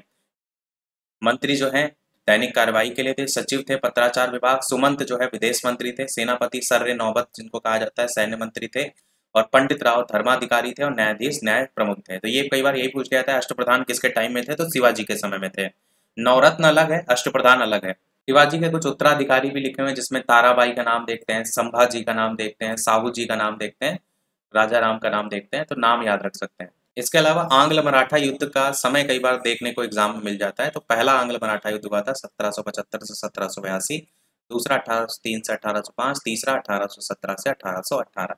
कुछ संधियां हैं जहां से क्वेश्चन बनता है, जिसमें सबसे पहली पुरंदर की संधि 1665 में हुई थी, मुगल सेनापति जयसिंह और शिवाजी के बीच में हुई थी। सूरत की संधि 1775 में रघुनाथ राव और ईस्ट इंडिया कंपनी के बीच में हुई थी। संगोला की संधि 1775 में बालाजी बाजीराव और राजा राम द्वितीय के टाइम में। ये तीन संधियों के अलावा पुरंदर की दूसरी संधि भी बाद में हुई थी, पेशवा माधव नारायण करके और अंग्रेजों के बीच में। तो ये भी याद रख सकते हैं, समय पुरंदर की संधि का दोनों का अलग अलग। अब बात करते हैं हमारा सिख धर्म, सिख संप्रदाय। सिखों के 10 टोटल गुरु थे, आप कहेंगे बिल्कुल थे। सिख धर्म के प्रवर्तक कौन थे? सिख धर्म के प्रवर्तक थे गुरु नानक। 1469 से स्टार्ट समय होता है 1539 तक। सिखों के दूसरे गुरु गुरु अंगद, यहाँ पर नंबर देखिए बीच में लिखा हुआ है 1, यानी पहले नंबर के थे। गुरुमुखी जो लिपि के जन्मदाता थे वो गुरु अंगद थे।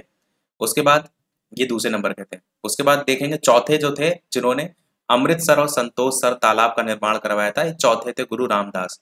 स्वर्ण मंदिर का निर्माण, जो ये खाली हाईलाइटेड है ना, इन्हीं को याद रखना है। जो 5वें गुरु थे गुरु अर्जुन देव, इन्होंने स्वर्ण मंदिर का निर्माण करवाया था। छठे जो गुरु थे गुरु गोविंद, इन्होंने अकाल तख्त का निर्माण जो है वो करवाया था, गुरु गोविंद सिंह जी ने। उसके बाद देखेंगे 7वें में कोई खास नहीं है, 8वें में कोई खास पॉइंट नहीं, पर 9वें में है गुरु तेग बहादुर। जो 9वें गुरु थे, उन्होंने औरंगजेब ने मृत्युदंड दिया था इनको। और जो अंतिम थे गुरु गोविंद सिंह, इन्होंने अंतिम गुरु थे जिन्होंने खालसा पंथ की स्थापना की थी। ये 10वें और अंतिम गुरु थे। पहले कौन थे? गुरु नानक। और 10वें अंतिम कौन थे? गुरु गोविंद सिंह। अब यहाँ से हमारा स्टार्ट हो रहा है मुगल काल। हमने स्टार्टिंग में सल्तनत काल समाप्त करा दिया था, उसके बाद आता है मुगल काल। मुगल वंश की स्थापना किसने की? बाबर ने की थी। मुगल वंश का संस्थापक यही था। पिता इसके उमर शेख मिर्जा, माता नहीं पूछी जाती है। पुत्र पता होना चाहिए, हुमायूं, कामरान, अस्करी और हिंदाल, जिसमें से हुमायूं आगे आया था, मतलब उसका साम्राज्य आगे बढ़ा था। बाबर की आत्मकथा पूछी जाती है, तुझके बाबरी या बाबरनामा, ये बाबर की आत्मकथा है। बाबर के द्वारा लड़े गए 4 युद्ध में पानीपत का युद्ध बाबर और इब्राहिम लोधी, चारों बाबर जीता था। 1526, 1527, 1528, 1529। पानी पीकर, खाना खाकर, चंदेरी चली, घाघरा पहनकर, इस तरीके से इसकी ट्रिक है, ऐसे याद रख सकते हैं। चारों युद्ध बाबर जीता था। पहला पानीपत का युद्ध इब्राहिम लोधी के साथ लड़ा था इसने, खानवा का राणा सांगा के साथ, चंदेरी का युद्ध मेदिनी राय के साथ, और घाघरा का युद्ध मोहम्मद महमूद लोधी के साथ। अगला फिर नंबर आता है हुमायूं का, जो कि इसके 4 पुत्रों में से ही एक था। समय देखते हुए चलिएगा 1530 से 1556। जन्म हुआ था इसका काबुल में, और आगरा में सिंहासन पर यह बैठा था। हुमायूं के मकबरे का निर्माण जो है इसने दिल्ली में करवाया था, उसकी पत्नी हाजी बेगम ने करवाया था। अच्छा, इसकी पत्नी ने करवाया था। हुमायूं नामा पूछा जाता है सबसे ज्यादा, इसकी रचना गुलबदन बेगम ने की थी, इस बात को जरूर ध्यान रखिएगा। कई लोग हुमायूं नामा की रचना हुमायूं को ही टिक कर देते हैं, जबकि गुलबदन बेगम ने की थी, जो कि बाबर की पुत्री थी। मृत्यु इसकी 1556 में। इसने कौन से युद्ध लड़े? तो देवरा का युद्ध लड़ा था 1532 में, हुमायूं और अफगान महमूद लोधी के बीच, जिसमें हुमायूं जीत गया था 1532 में। चौसा का युद्ध सबसे ज्यादा ये 3 युद्ध पूछे जाते हैं। चौसा का युद्ध जो था 1539 में, हुमायूं और शेरशाह जीता। कन्नौज या बिलग्राम का युद्ध 1540, हुमायूं और शेरशाह, यहाँ भी शेरशाह जीता। फिर बाद में सरहिंद का, यहाँ से भी 2 हार गया था, नहीं भाग गया था, उसके बाद शेरशाह का शासन चलने लगा था। तो बाद में वापस आया था, सरहिंद का युद्ध हुआ था 1555 में, जहां पर हुमायूं और सिकंदर सूर के बीच हुआ था, वापस से हुमायूं जीत गया था। तो ये युद्ध तीनों रटे होने चाहिए। बात करते हैं शेरशाह सूरी की। मैंने बताया ना कि हुमायूं के बीच के ही शासन में आपका शेरशाह सूरी आ गया था, अब इनके बारे में पता होना चाहिए। 1540 से 1545 समय। हुमायूं, शेरशाह के बचपन का नाम क्या? फरीद खां। इसको जो मोहम्मद बहार खां लोहानी थे, उसने शेरखा की उपाधि दी थी। दिल्ली की गद्दी पर 1540 में बैठा था। कालिंजर विजय के दौरान इसकी मृत्यु हो गई थी। पट्टा प्रथा की इसने शुरुआत की थी। और साथ ही साथ इसके बाद बात करते हैं अगले की, अकबर की, जो इसी मुगल काल की बात करें। बाबर, फिर हुमायूं, फिर अगला अकबर का नंबर है। जन्म इसका 1542 में अमरकोट के राजा वीर साल के महल में। माता का नाम हमीदा बानो और पिता का नाम हुमायूं। बचपन का नाम जलाल। संरक्षक इसका पूछा जाता है, बैरम खां संरक्षक था। राज्याभिषेक कलानौर में हुआ था। और कब्र इसका कहाँ पर दफनाया गया? सिकंदरा, आगरा के निकट। 1605 में मृत्यु। अब बात करते हैं युद्धों की लेकर। तो अकबर के टाइम में जो ये दोनों युद्ध हैं वेरी वेरी इंपॉर्टेंट है। पानीपत का युद्ध, तारीख भी रटी होनी चाहिए, 5 नवंबर 1576 अकबर और हेमू के बीच हुआ था, जिसमें अकबर जीत गया था। हल्दी घाटी का युद्ध जो कि 18 जून 1576 में हुआ था, अकबर और महाराणा प्रताप के बीच हुआ था। 1576 सन याद रखिए, तारीख की जरूरत नहीं है। और यहाँ पर आपका अकबर यहाँ भी जीत गया था, ये जरूर याद रखिएगा दोनों युद्ध। और दूसरा युद्ध जो हल्दी घाटी का युद्ध था ना, उसमें मुगल सेना का नेतृत्व मान सिंह और आसफ खान ने किया था। एक पॉइंट ये भी जोड़ लीजिएगा। अब अकबर के प्रमुख कार्यों की बात करते हैं। तो सबसे पहला प्रमुख कार्य, दास प्रथा का अंत कराया था इसने 1562 में। तीर्थ यात्रा कर की समाप्ति की थी 1563 में। जजिया कर की भी समाप्ति इसने की थी 1564 में। और इसके अलावा राजधानी आगरा से फतेहपुर सीकरी इसने स्थानांतरित की थी 1571 में। इबादत खाने का निर्माण इसने 1575 में कराया था। मजहर की घोषणा, इबादत खाना फिर बाद में बंद भी करा दिया था। और सबसे इंपॉर्टेंट है, दीन इलाही की स्थापना 1582 ईस्वी में इसने करवाई थी। अकबर के नवरत्न की बात करते हैं तो ध्यान दीजिएगा, एक गुप्त काल में हमने देखे थे नवरत्न, एक यहाँ अकबर के नवरत्न देख रहे हैं, तो दिमाग में कंफ्यूजन ना होइएगा, ध्यान रखिएगा। अबुल फजल, फैजी, इसके अलावा तानसेन, इसके अलावा बीरबल, इसके अलावा टोडरमल, इसके अलावा राजा मान सिंह, इसके अलावा अब्दुल रहीम खान खाना, अजीउद्दीन फकीर और मुल्ला दो प्याजा, ये जो है अकबर के नवरत्न के रूप में जाने जाते हैं। उसके बाद नंबर आता है आपका जहांगीर का। समय 1605 से 1627। वास्तविक नाम इसका सलीम था। माता पिता हरखा भाई और अकबर, पिता का नाम अकबर और माता का नाम हरखा। पत्नी जो है मेहरुन्निसा नूरजहां, मेन ये पत्नी थी, बाकी पत्नी नहीं याद रखने की आवश्यकता है। पुत्र खुसरो का, और बाकी भी जहांदार वगैरह। आत्मकथा इसकी तुझके जहांगीरी थी। मकबरा सादरा में। दरबार आने वाले विदेशी आपको याद रखना है। हॉकिंस आया था इनके टाइम में, सर थॉमस रो आया था। ये दो याद रखिएगा, एक हॉकिंस और एक सर थॉमस रो। चित्रकला का स्वर्णकाल कहा जाता है, इस बात को भी ध्यान रखिएगा, जहांगीर के काल को। उसके बाद बात करते हैं शाहजहां की। 1628 से 1657। वास्तविक नाम खुर्रम, माता पिता में जहांगीर, पिता माता पूछा नहीं जाता है। पत्नी अर्जुमंद बानो बेगम, जिसको मुमताज महल कहते हैं, ताजमहल इसी चक्कर में बन गया था। पुत्र दारा सिको था, ये याद रख सकते हैं, औरंगजेब भी पुत्र था। मृत्यु 1666 में। राजधानी जो है वो आगरा से दिल्ली ने स्थानांतरित की थी। दारा सिको जो पुत्र था वो इंपॉर्टेंट इसलिए था क्योंकि उसने उपनिषदों का फारसी में अनुवाद सिर ए अकबर शीर्षक के अंतर्गत जो है वो किया था। फिर पूछा जाता है स्थापत्य कला का स्वर्णकाल किसको कहते हैं, तो शाहजहां के काल को। कब्र कहाँ, तो आगरा ताजमहल में। इसके टाइम में युद्ध आपको देखने को मिले, जिसमें धर्मट का युद्ध आप याद रख सकते हैं, जो कि 1658 में हुआ था। औरंगजेब और जो मुराद बख्श की संयुक्त सेना और जसवंत सिंह और कासिम खां की सेना के बीच में, जिसमें औरंगजेब आपका जीता था। ये धर्मट का युद्ध का समय। सामूगढ़ का युद्ध भी हुआ था, जो कि 1650 में हुआ था, उसमें भी औरंगजेब ही जीता था। और एक देवराई का युद्ध भी आपको देखने को मिलता है, जो कि दारा सिको और औरंगजेब के बीच में हुआ था, यहाँ भी औरंगजेब ही जीता था, 1659 में हुआ था। अगला नंबर देखने को मिलता है औरंगजेब का। और जो ऊपर युद्ध देखे ना, ये सब औरंगजेब ही के थे, इस बात को ध्यान रखिएगा। माता पिता कौन, माता इनकी मुमताज महल, पिता इनके शाहजहां, पत्नी दिलरास बानो बेगम, जिसको रबिया उद दौरानी का नाम भी दिया गया, और पुत्र का नाम बहादुर शाह प्रथम था। राज्याभिषेक जो हुआ था आगरा में हुआ था 1658 में। मृत्यु 1707 में। मकबरा इसका औरंगाबाद में है, नाम ही औरंगजेब है। अब इस पूरे सल्तनत काल के बात करते हैं मुगल शासन व्यवस्था को लेकर। तो मुगल काल में आप देखेंगे साम्राज्य का जो विभाजन था वो सूबा, प्रांत, सरकार, जिला, परगना या महाल, इस तरीके से बटा हुआ था। तो परगना या महाल के प्रमुख को सिकदार कहते थे, सरकार जिला के फौजदार कहते थे, सूबा प्रांत के प्रमुख को सूबेदार कहते थे, ये याद रख सकते हैं। इसके अलावा मनसबदारी व्यवस्था किसने चलाई थी, अकबर के द्वारा चलाई गई थी, इस केवल इतनी बात को याद रखिएगा। मुगल काल में भूमि के विभाजन की बात अगर होगी तो आप क्या कहेंगे, खालसा भूमि, जो कि सीधे बादशाह के नियंत्रण में थी, जागीर वगैरह भी थी। और अगर बात करें भू राजस्व वसूली प्रणाली, तो दहसाला प्रणाली आपको यहाँ पर देखने को मिलती थी, जब्ती प्रणाली भी देखने को मिलती थी इसी मुगल काल में। अब बात करते हैं मुगल कालीन में क्या क्या चीजें बनी है, जिसमें सबसे पहले देखेंगे बाबर ने बनवाया था आगरा का मस्जिद, अकबर के द्वारा बनाया गया था आगरा का किला, आगरा में बनवाया गया था। और जहांगीर का महल, अकबरी महल। फतेहपुर सीकरी में इसने बुलंद दरवाजा अकबर ने बनवाया था, दीवाने खास बनवाया था, दीवाने आम बनाया था, और जामा मस्जिद बनवाया था।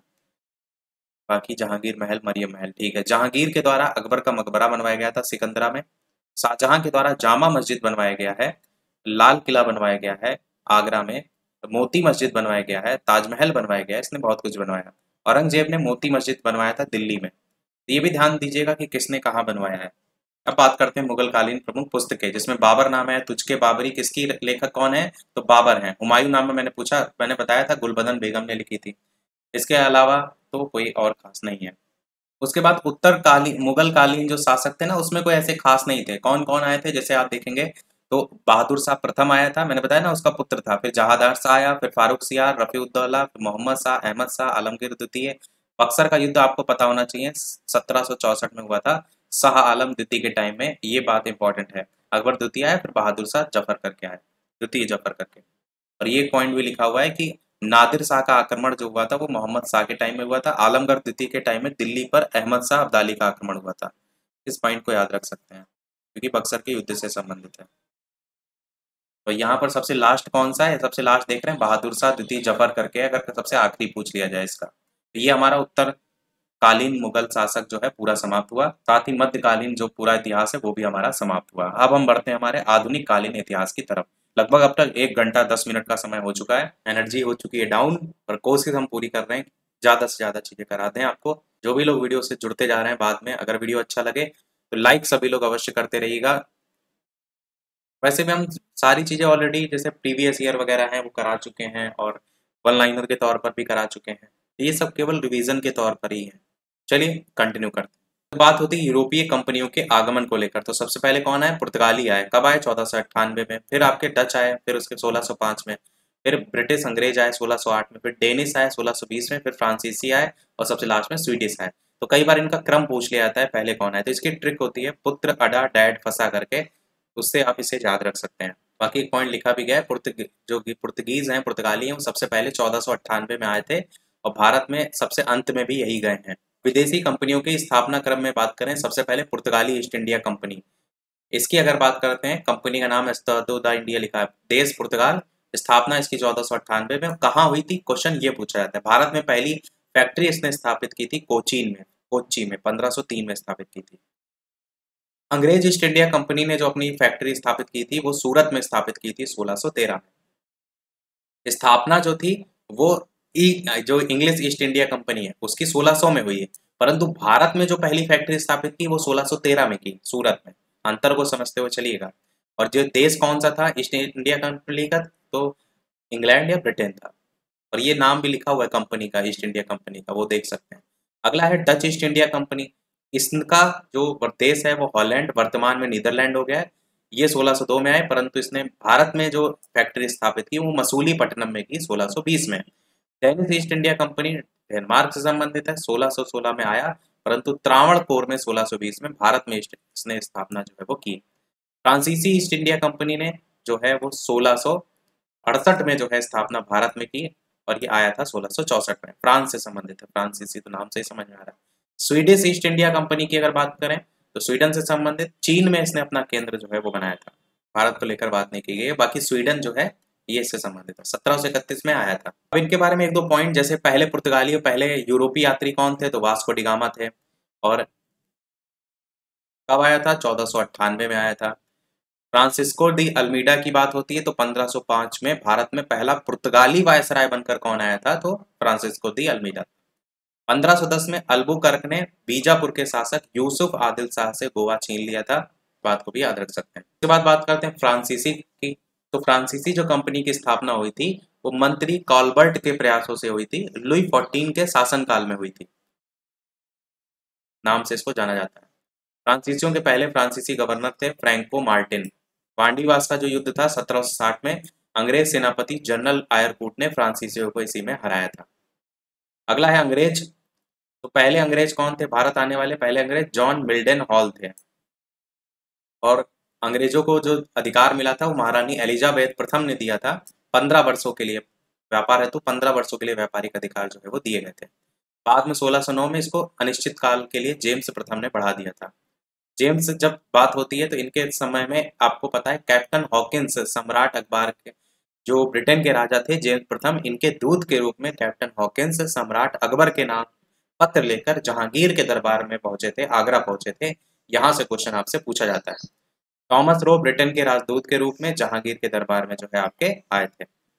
अब दो युद्ध हैं इंपॉर्टेंट। सबसे पहला प्लासी का युद्ध 1757 में हुआ था, 23 जून 1757। बंगाल के नवाब सिराजुद्दौला और अंग्रेजों के बीच हुआ था।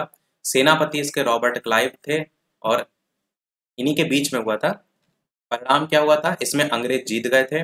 विशेष इसमें क्या था, भारत में ब्रिटिश साम्राज्य की नींव रखी गई थी प्लासी के युद्ध से। फिर अगला युद्ध था बक्सर का युद्ध, जो कि आपका कब हुआ था, 1764 में हुआ था।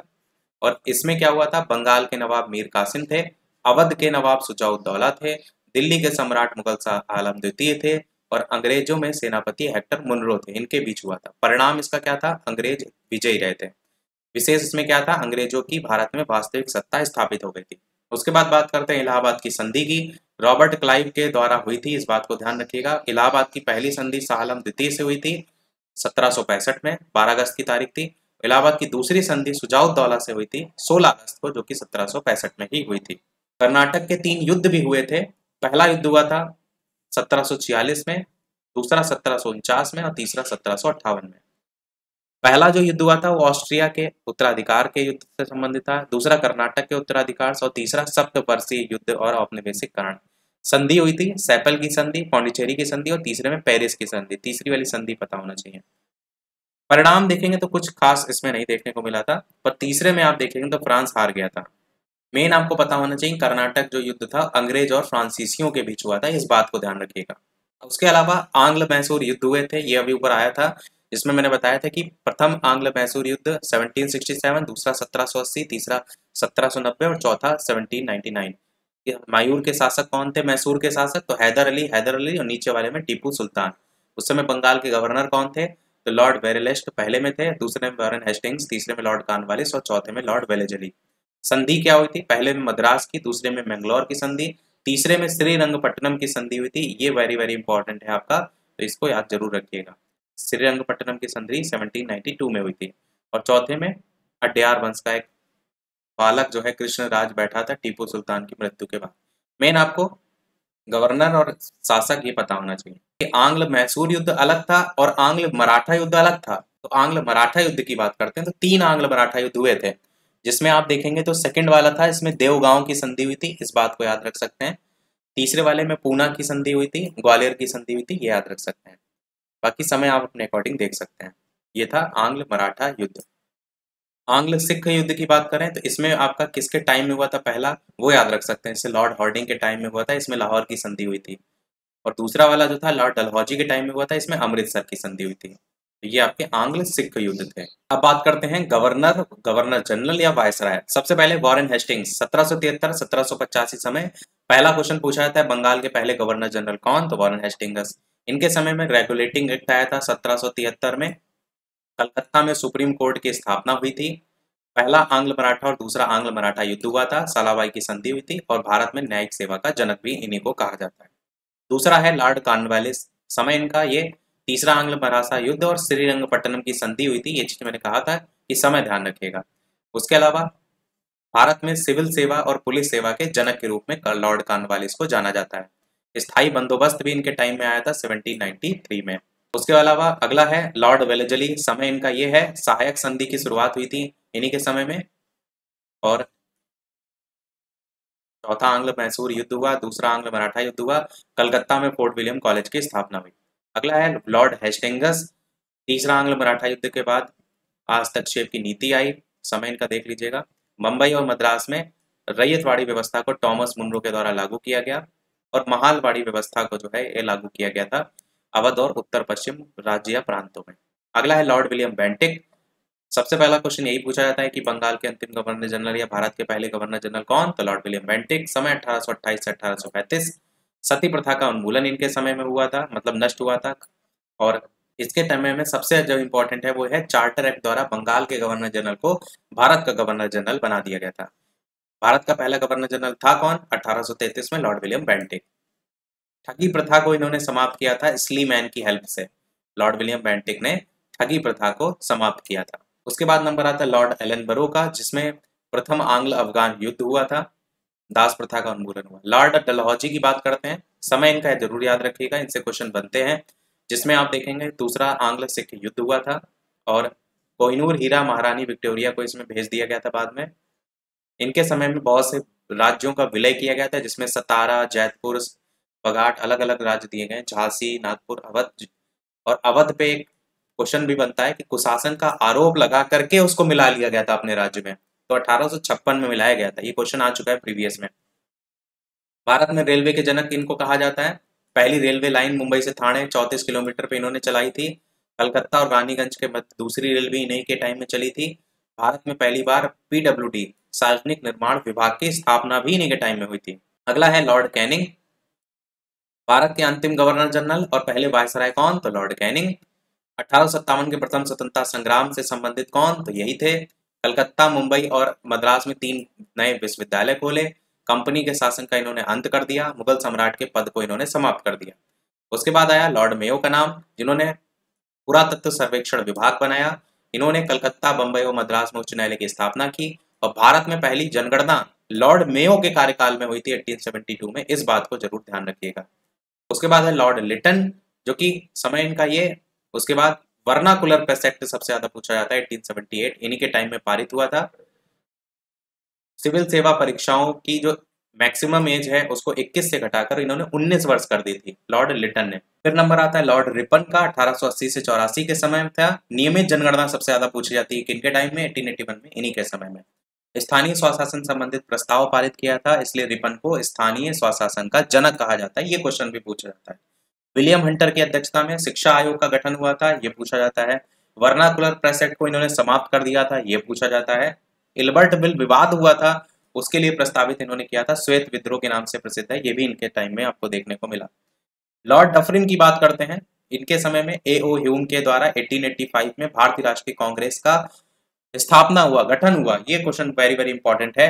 डफरिन के कार्यकाल में इलाहाबाद विश्वविद्यालय की स्थापना भी जो है वो हुई थी। लॉर्ड कर्जन की बात करते हैं तो आपको पता है, इनका समय जरूर पता होना चाहिए, 1899 से 1905। इनके कार्यकाल में जो है अकाल आयोग का गठन हुआ था, सिंचाई आयोग का गठन हुआ, रेलवे आयोग का गठन हुआ, पुलिस आयोग का गठन हुआ, विश्वविद्यालय आयोग का भी गठन हुआ, जिसके अध्यक्ष थे sir Thomas Raleigh. Sir Thomas Raleigh 1902 समय। 1905 को लॉर्ड कर्जन ने ही शिमला में बंगाल विभाजन की घोषणा की थी, जो सबसे ज्यादा चर्चा में रहा। और 19 जुलाई 1905 की ये तारीख थी। ब्रिटिश सम्राट ने बाद में इसको लेकर के स्वीकृति भी दे दी। इसके बाद नंबर आया लॉर्ड मिंटो द्वितीय का। इन्होंने सूरत अधिवेशन में कांग्रेस का विभाजन करा 1907 में। नरम दल गरम दल में जो ना बट गया था वही। मार्लो मिंटो सुधार के तहत पहली बार मुसलमानों के लिए अलग से मताधिकार और पृथक निर्वाचन क्षेत्रों की स्थापना भी की गई थी, मार्लो मिंटो सुधार के अंतर्गत। इसको भी ध्यान रखिएगा। फिर लॉर्ड हार्डिंग द्वितीय का नंबर आया, जिसमें बंगाल विभाजन को इन्होंने रद्द करने को लेकर घोषणा की। आपको पता है ना 1911 में रद्द हो गया था, इनका समय याद रखना है आपको। और राजधानी भी इन्होंने कलकत्ता से दिल्ली ट्रांसफर कर दी थी। Very very important point. Delhi को बाद में भारत की राजधानी जो है 1912 में बनाया गया था। एक साथ आप सारी चीजें पढ़ते हैं तो रिवाइज अच्छी होती है। इसके अलावा 1912 को दिल्ली में लॉर्ड हार्डिंग पर बम फेंका गया था और इसमें बाल मुकुंद को फांसी दी गई थी। 1912 को लॉर्ड हार्डिंग पर बम फेंका गया था इन्हीं के ऊपर 1912 में। उसके बाद नंबर आता है लॉर्ड चैम्सफोर्ड का। 1906 से 1921 समय इनके सुधारों की घोषणा मॉन्टेग्यू चैम्सफोर्ड घोषणा के नाम से जानी जाती है। इस बात को जरूर ध्यान रखिएगा क्योंकि यही पूछा ही जाता है आपसे। लॉर्ड रीडिंग का नंबर आता है, एकमात्र यहूदी वायसराय थे। 1922 में सबसे पहले आईसीएस की परीक्षा लंदन में और इलाहाबाद में आयोजित हुई थी इन्हीं के समय में। एकमात्र यहूदी वायसराय करके भी पूछा जा सकता है आपसे, लॉर्ड रीडिंग थे। इन्होंने लोक सेवा आयोग की स्थापना भी 1926 में की थी। लॉर्ड इरविन, गांधी इरविन समझौता से आपको याद होगा 1926 से 1931 का समय। साइमन कमीशन इन्हीं के टाइम में भारत आया था। गांधी इरविन समझौता इन्हीं के टाइम में 5 मार्च 1931 को हुआ था। बटलर समिति की भी स्थापना हुई थी। अगला है लॉर्ड लिनलिथगो। यहाँ समय है 1936 से 1944। पहले प्रांतीय आम चुनाव इनके समय में हुए थे, जिसमें 11 प्रांतों में से 8 प्रांतों में कांग्रेस ने सरकार बनाई थी। इसके अलावा क्रिप्स मिशन भारत इन्हीं के टाइम में आया था, ये पूछा जा चुका है अभी पेपर में हाल ही में। गांधी जी ने इसके निर्णय को कहा था post dated cheque, Gandhi ji ने कहा था। भारत छोड़ो आंदोलन भी इन्हीं के टाइम में ही जो है आपका हुआ था। करो या मरो का नारा इसी में महात्मा गांधी जी ने दिया था। उसके बाद नंबर आता है लॉर्ड वेबल का, जिन्होंने शिक्षा के लिए सार्जेंट योजना जो है वो घोषणा की थी। वेबल योजना 1945 में प्रस्तुत किया था और ब्रिटिश प्रधानमंत्री लॉर्ड क्लीमेंट एटली ने घोषणा की थी कि भारत को जून 1948 तक सत्ता ये सौंप देंगे। उसके बाद नंबर आता है लॉर्ड माउंटबेटन का, 1947 से 1948 का समय। इसमें देखेंगे तो भारत के अंतिम गवर्नर जनरल और वायसराय जो है ये आपके थे, ये पूछा जाता है। और स्वतंत्र भारत के पहले गवर्नर जनरल यही लॉर्ड माउंटबेटन थे। लॉर्ड माउंटबेटन योजना घोषित हुई थी 1947 में, जिसमें भारत विभाजन की रूपरेखा रखी गई थी। स्वतंत्र भारत के पहले गवर्नर जनरल लॉर्ड माउंटबेटन थे, इस बात को ध्यान रखिएगा। उसके बाद नंबर आता है सी राजगोपालचारी 1948 से 1950। भारत के अंतिम गवर्नर जनरल पूछे या स्वतंत्र भारत के पहले भारतीय गवर्नर जनरल पूछे, दोनों में इन्हीं का नाम देखने को मिलता है। तो वो सभी समाप्त हुए। ब्रिटिश कालीन भू राजस्व व्यवस्था में आपको 3 व्यवस्थाएं भी देखने को मिलती है। स्थायी बंदोबस्त, जमींदारी बंदोबस्त 1793 का समय, रैयतवाड़ी व्यवस्था 1820 में और महालवाड़ी व्यवस्था 1822 में। अगर मैं कहूँ स्थायी बंदोबस्त या जमींदारी व्यवस्था जो है कौन लाया, Lord Cornwallis. Ryotwari Thomas Munro और महालवाड़ी हॉल्ट मैकेंजी। कहाँ कहाँ इनको लागू किया उनकी जगह भी दे रखी है, परंतु नाम आपको याद रखना है, वो ज्यादा इंपॉर्टेंट है। ब्रिटिश भारत का 19% भूभाग आपको इसमें देखने को मिला, जो कि आपका जमींदारी बंदोबस्त या स्थायी था, और 51% भाग आपको रैयतवाड़ी में देखने को मिला, और ब्रिटिश भारत का 30% भूभाग आपको महालवाड़ी में देखने को मिला। इसमें भूमि अधिग्रत जमींदार को मिलती थी, इसमें भूमि किसान मालिक को मिलती थी, और इसमें भूमि पर गांव का अधिकार होता था। इसमें जिम्मेदारी जमींदार की थी, इसमें किसान की थी, और इसमें गांव के मुखिया की थी। अब कुछ समितियां हैं जो कि ब्रिटिश कालीन के टाइम में, जिसमें से सबसे सेकंड नंबर पे देखेंगे चार्ल्स वुड डिस्पैच 1854 का। भारत की भावी जो शिक्षा की रूपरेखा थी ना, वो यहीं से आई है, लॉर्ड डलहौजी के टाइम में आई थी। और लाया कौन था, सर चार्ल्स वुड करके जो है, वुड का घोषणा पत्र सुना होगा, 1854 में आया था, वही है। बाकी हंटर आयोग आपको पता होना चाहिए, 1882 में विलियम हंटर लाया। लॉर्ड रिपन के टाइम में आया था, शिक्षा की प्रगति के पुनरावलोकन के लिए जो है ये आया था। हर्षल समिति भी लॉर्ड पूछ ली जाती है। लॉर्ड लैंसडाउन जो है ये टकसाल संबंधी सुझाव देने के लिए जो है ये आए थे, इनके टाइम में आया था। और लाया हर्सेल थे। और मैकडोनल्ड आयोग आपका आया था लॉर्ड कर्जन के टाइम में, ये याद रख सकते हैं किसके टाइम में आया। बाकी इसमें सैडलर आयोग आप याद रख सकते हैं। सैडलर आयोग माइकल सैडलर लेकर के आए थे और लॉर्ड चैम्फोर्ड के टाइम में लाए थे। कलकत्ता विश्वविद्यालय और कलकत्ता विश्वविद्यालय की कार्यप्रणाली और उसके दोषों की जांच के लिए लाए थे। बटलर समिति भी याद रख सकते हैं, जो कि आपका लॉर्ड इरविन के टाइम में आया था। और ब्रिटिश परम सत्ता और विदेश जो देसी राज्य हैं उनको अच्छे संबंध स्थापित करने से ये संबंधित था बटलर समिति। इसके अलावा धन निष्कासन का सिद्धांत आपसे पूछा जाता है कि किसने दिया था, तो धन निष्कासन का सिद्धांत के प्रतिपादक दादाभाई नौरोजी को जाना जाता है। इनको grand old man of India के नाम से जाना जाता है। और अन्य विचारक में रमेश चंद्र दत्त का नाम भी देखने को मिलता है। बस आपको ये नाम ध्यान रखना है इनको। इनकी एक पुस्तक याद रखना है, poverty and British rule in India, 1901 में आई थी पुस्तक। और इनकी एक और पुस्तक है, इंग्लैंड डेप्ट टू इंडिया। बाकी मेन इंपॉर्टेंट यही है। बढ़ते हैं अब हमारे 1857 के विद्रोह की तरफ। वैसे इतना वीडियो बड़ा हो गया है कि हम ये क्या करेंगे, ये आधुनिक कालीन इतिहास पूरा समाप्त हो जाएगा, उसके बाद वीडियो को समाप्त कर देंगे। अभी आधुनिक कालीन है इतिहास काफी। उसके बाद अगर आपको लगता है कि इसको आगे करा दिया जाए तो वो आपके लाइक बताएंगे। अगर ज्यादा से ज्यादा लाइक और शेयर देखने को मिला, इंटरेस्ट देखने को मिला, तो रात तक आपका दूसरा पार्ट भी इसका करा देंगे, जिसमें कोशिश करेंगे बाकी चीजें भी करा दें।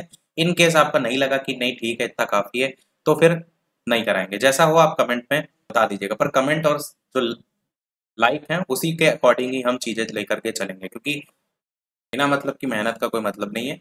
यदि जरूरत होगी आपको तो उसके अकॉर्डिंग ही करेंगे। चलिए 1857 के विद्रोह की बात करते हैं। यहाँ पर बात करते हैं तो मंगल पांडे ने अपने सर्जेंट जो मेजर बाग थी उनकी हत्या कर दी थी। मेजर सार्जेंट ह्यूसन को गोली मार दी थी। समय था 29 मार्च 1857। मंगल पांडे को फांसी कब दी गई थी, 8 अप्रैल 1857। विद्रोह की शुरुआत कब हुई थी, 10 मई 1857। कहाँ से हुई थी, मेरठ से हुई थी। भारत का गवर्नर जनरल उस समय कौन था, 1857 की क्रांति के समय लॉर्ड कैनिंग था। और साथ ही साथ मुगल बादशाह कौन था उस समय, बहादुर शाह द्वितीय जफर था 1857 के विद्रोह के समय में। अब इस क्रांति के प्रमुख केंद्र में, जैसे दिल्ली प्रमुख केंद्र था, तो भारतीय नायक विद्रोही नेता कौन, बहादुर शाह द्वितीय थे। विद्रोह की तिथि 11 मई 1857। विद्रोह के दमनकर्ता निकलसन हडसन और दमन तिथि थी 20 सितंबर 1857। मेन जो याद रखने वाला है वो कहाँ से किसने नेतृत्व किया था उसको याद रखने वाला है, और किसने उसका दमन किया था उसको याद रखने वाला है। जैसे लखनऊ से जो नेतृत्व किया था बेगम हजरत महल ने किया था। ब्रिजेश कादिर का नाम भी देखने को मिलता है। कॉलिन कैंपबेल ने जो है इसको दमन किया था। झांसी से रानी लक्ष्मीबाई ने जो है नेतृत्व किया था। जनरल ह्यूरोज ने इसका दमन किया था। कानपुर से नाना साहब ने जो है वो नेतृत्व किया था। कॉलिन कैंपबेल ने कानपुर से भी नेतृत्व का दमन किया था। जगदीशपुर से कुंवर सिंह ने जो है वो, ये बहुत ज्यादा इंपॉर्टेंट है क्योंकि बिहार से संबंधित है, तो मेजर विलियम टेलर और विंसेंट आयर ने इसका दमन किया था। बाकी तारीख भी आप देख सकते हैं कि कब कहाँ विद्रोह हुआ। कुछ और है जिसमें फैजाबाद की बात करें तो यहाँ पर मौलवी अहमदुल्ला ने नेतृत्व किया और इसका दमन कैपेबल ने ही किया।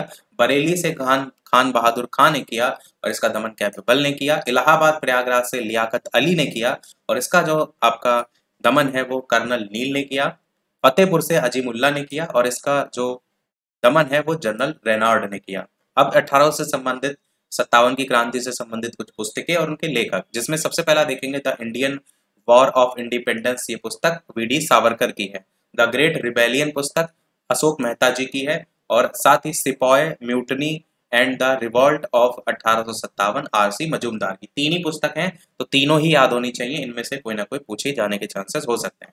अब बात करते हैं यहाँ से हमारा अगला टॉपिक सामाजिक और धार्मिक सुधार आंदोलन, जिसमें सबसे पहले देखने को मिलता है हिंदू सुधार आंदोलन, जिसमें राजा राम मोहन राय की बात होती है, ब्रह्म समाज की बात होती है।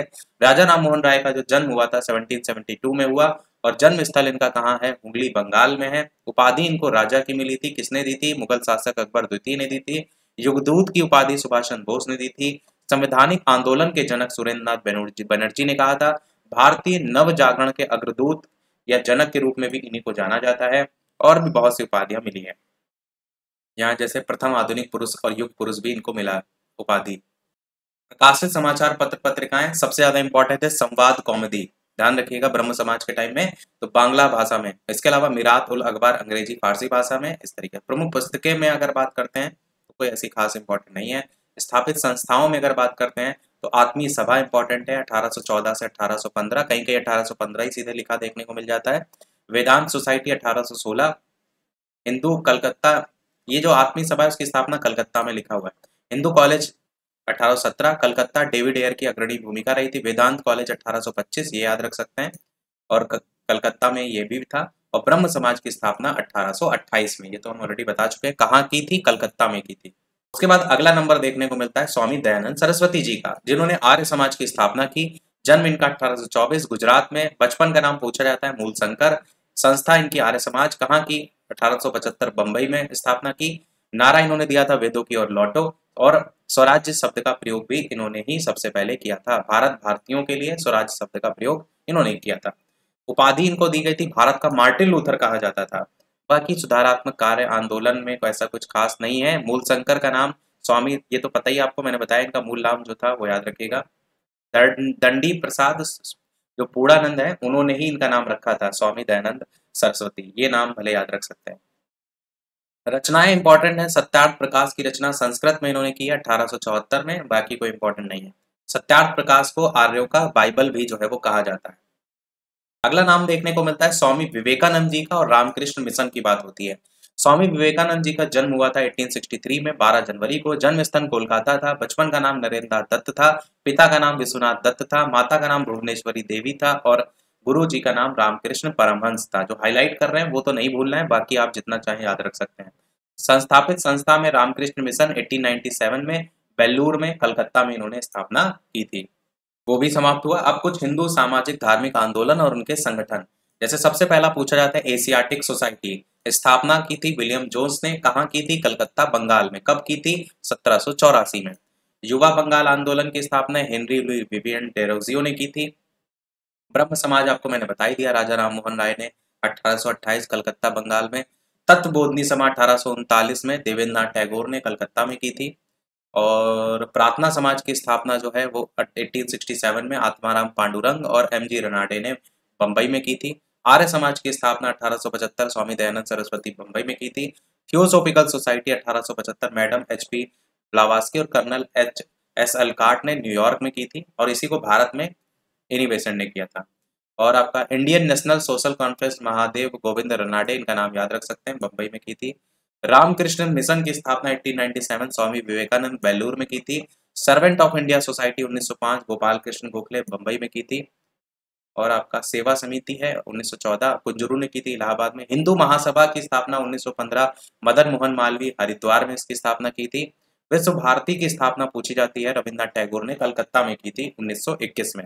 जो ज्यादा पूछे जाते हैं उन्हीं को मैं हाईलाइट कर रहा हूँ। अब कुछ निम्न जातीय आंदोलन और संगठन की बात करते हैं, जिसमें सबसे पहला सत्यशोधक समाज, ज्योतिबा फूले ने स्थापना 1873 में महाराष्ट्र में की थी। पहला पॉइंट जरूर याद रखना है और इसमें कोई इंपॉर्टेंट है। बहुजन समाज भी याद रख सकते हैं, मुकुंदराव पाटिल ने की थी।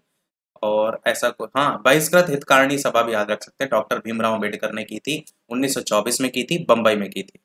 और कोई आपका बचा है, ये हरिजन सेवक संघ, ये भी पूछा जाता है, महात्मा गांधी जी ने की थी, 1932 में की थी और पूना में की थी।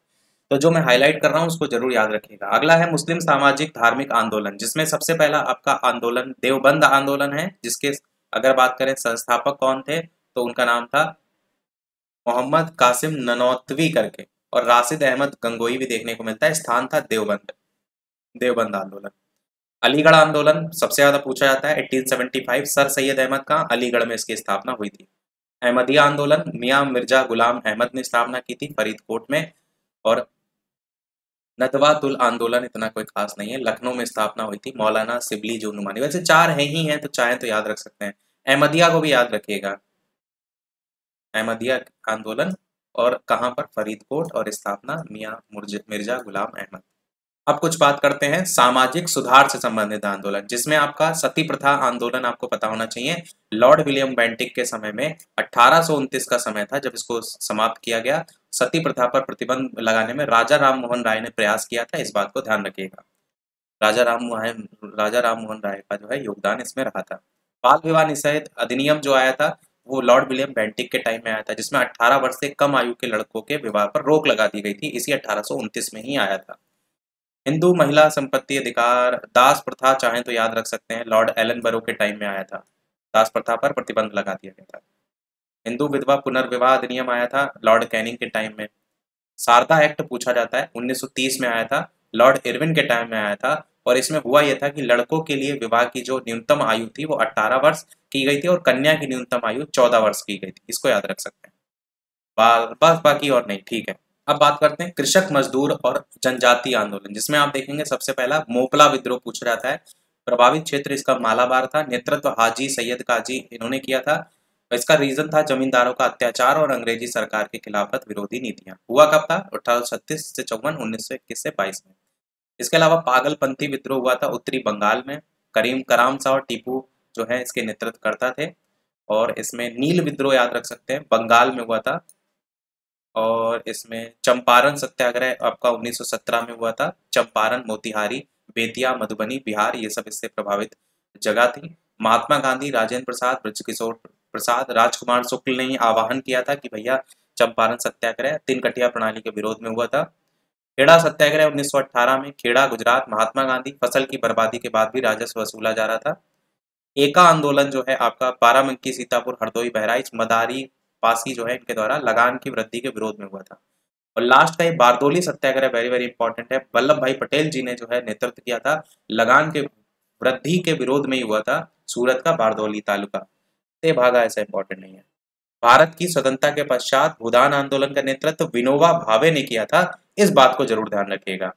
अब कुछ जनजाति विद्रोह की भी बात करते हैं, जिसमें आप देखेंगे तो चुआर विद्रोह है। प्रभावित क्षेत्र झारखंड और बंगाल था। झारखंड पहले बिहार में आता था तो हो सकता हो इससे संबंधित पूछा जाए। राजा जगन्नाथ दुर्जन सिंह ये नेतृत्व करता थे, बाकी ऐसा कोई इंपॉर्टेंट नहीं। ये संथाल विद्रोह पूछा जाता है, सिद्धू कानू जो है इनका नाम देखने को मिलता है, बिहार झारखंड में आपको ये देखने को मिलता है। बाकी अहोम विद्रोह भी गोमधर कुंवर के समय याद रख सकते हैं। मुंडा विद्रोह जरूर याद रखिएगा, बिरसा मुंडा के समय में छोटा नागपुर में जो क्षेत्र है वहां पर आपको देखने को मिलता है, बाकी ऐसा कुछ नहीं। इसके अलावा नागरिक और गैर आदिवासी विद्रोह की अगर बात करते हैं तो सन्यासी विद्रोह आपका हुआ था, नेतृत्व करता है इसके केना सरकार, मंजर शाह, द्विज नारायण, ये सब थे। बंगाल और बिहार इसके प्रभावित क्षेत्र थे।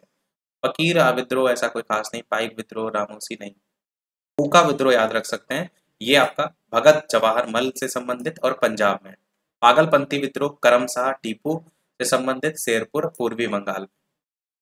ये थम्पी विद्रोह का ये समय याद रख सकते हैं, मतलब जगह याद रख सकते हैं, त्रावणकोर, केरल। ये किसी पेपर में या कहीं पे क्वेश्चन कराया हुआ है। अब बात करते हैं भारतीय राष्ट्रीय कांग्रेस की। भारतीय राष्ट्रीय कांग्रेस की बात करते हैं तो 1885 में एलन एक्टोवियन ह्यूम के द्वारा जो है, AO ह्यूम जिसको शॉर्ट में कहते हैं, इनके द्वारा की गई। कांग्रेस का पहला अधिवेशन की अगर बात करें 1885 बंबई के गोकुलदास तेजपाल संस्कृत महाविद्यालय परिसर में हुआ। स्थापना के समय भारत के वायसराय कौन? तो भारतीय राष्ट्रीय कांग्रेस के स्थापना के समय लॉर्ड डफरिन जो है इसके संस्थापक थे, यानी कि उस समय भारत के वायसराय थे। भारतीय राष्ट्रीय कांग्रेस के प्रमुख तत्व में तो पहले अध्यक्ष कौन? डब्ल्यू.सी. बनर्जी। पहले मुस्लिम अध्यक्ष कौन? बदरुद्दीन तैयब जी। पहले यूरोपीय अध्यक्ष कौन? George Yule. पहली महिला अध्यक्ष कौन? Annie Besant. पहली भारतीय महिला अध्यक्ष कौन? सरोजनी नायडू। पहले सबसे युवा अध्यक्ष कौन? मौलाना अब्दुल कलाम आजाद। भारतीय राष्ट्रीय कांग्रेस के प्रमुख वार्षिक अधिवेशन की बात करते हैं, जिसमें 1885 सबसे पहला था, बंबई में हुआ था, डब्ल्यू.सी. बनर्जी ने अध्यक्षता की थी। इसमें टोटल 72 प्रतिनिधियों ने भाग लिया था। अगला 1886 कलकत्ता में आपका हुआ और दादा भाई नौरोजी इसके प्रथम पारसी अध्यक्ष थे। नेशनल एसोसिएशन कांग्रेस का राष्ट्रीय कांग्रेस में विलय हो गया था। डफरिन ने सभी सदस्यों को गार्डन पार्टी पर भी आमंत्रित किया था। मेन जो याद रखने वाला है वो दादा भाई नौरोजी पहले पारसी अध्यक्ष थे, इस बात को ध्यान रखिएगा। अगला 1887 मद्रास में, इसमें इंपॉर्टेंट ये है कि पहले मुस्लिम अध्यक्ष थे बदरुद्दीन तैयब जी। 1888 इलाहाबाद प्रयागराज, इसमें इंपॉर्टेंट ये है पहले अंग्रेज अध्यक्ष थे आपके जॉर्ज यूले। इन्होंने इसमें इंपॉर्टेंट एक चीज ये भी, लाला लाजपत राय ने हिंदी में भाषण दिया था। अगला 1896 वाला कलकत्ता, जिसमें रहमतुल्लाह सयानी दूसरे मुस्लिम अध्यक्ष थे।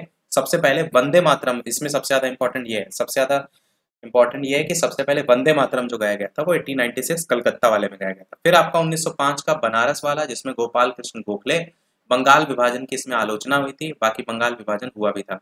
1906 कलकत्ता अधिवेशन, दादा भाई नौरोजी, इसमें स्वराज जो नौरोजी थे, दादा भाई नौरोजी, उनके द्वारा स्वराज यानी स्वशासन शब्द का सबसे पहले प्रयोग किया गया था, ये शब्द का प्रयोग किया गया था।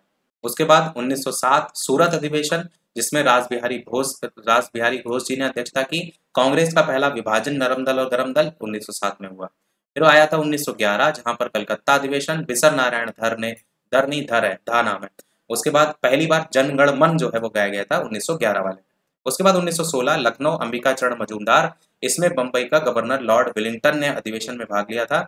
और सबसे ज्यादा जो इंपॉर्टेंट है वो इसमें है, वो नरम दल और गरम दल में समझौता हो गया था, कांग्रेस और मुस्लिम लीग में समझौता हो गया था 1916 वाले में। उसके बाद है 1917 कलकत्ता वाला, जिसमें एनी बेसेंट पहली महिला अध्यक्ष थी।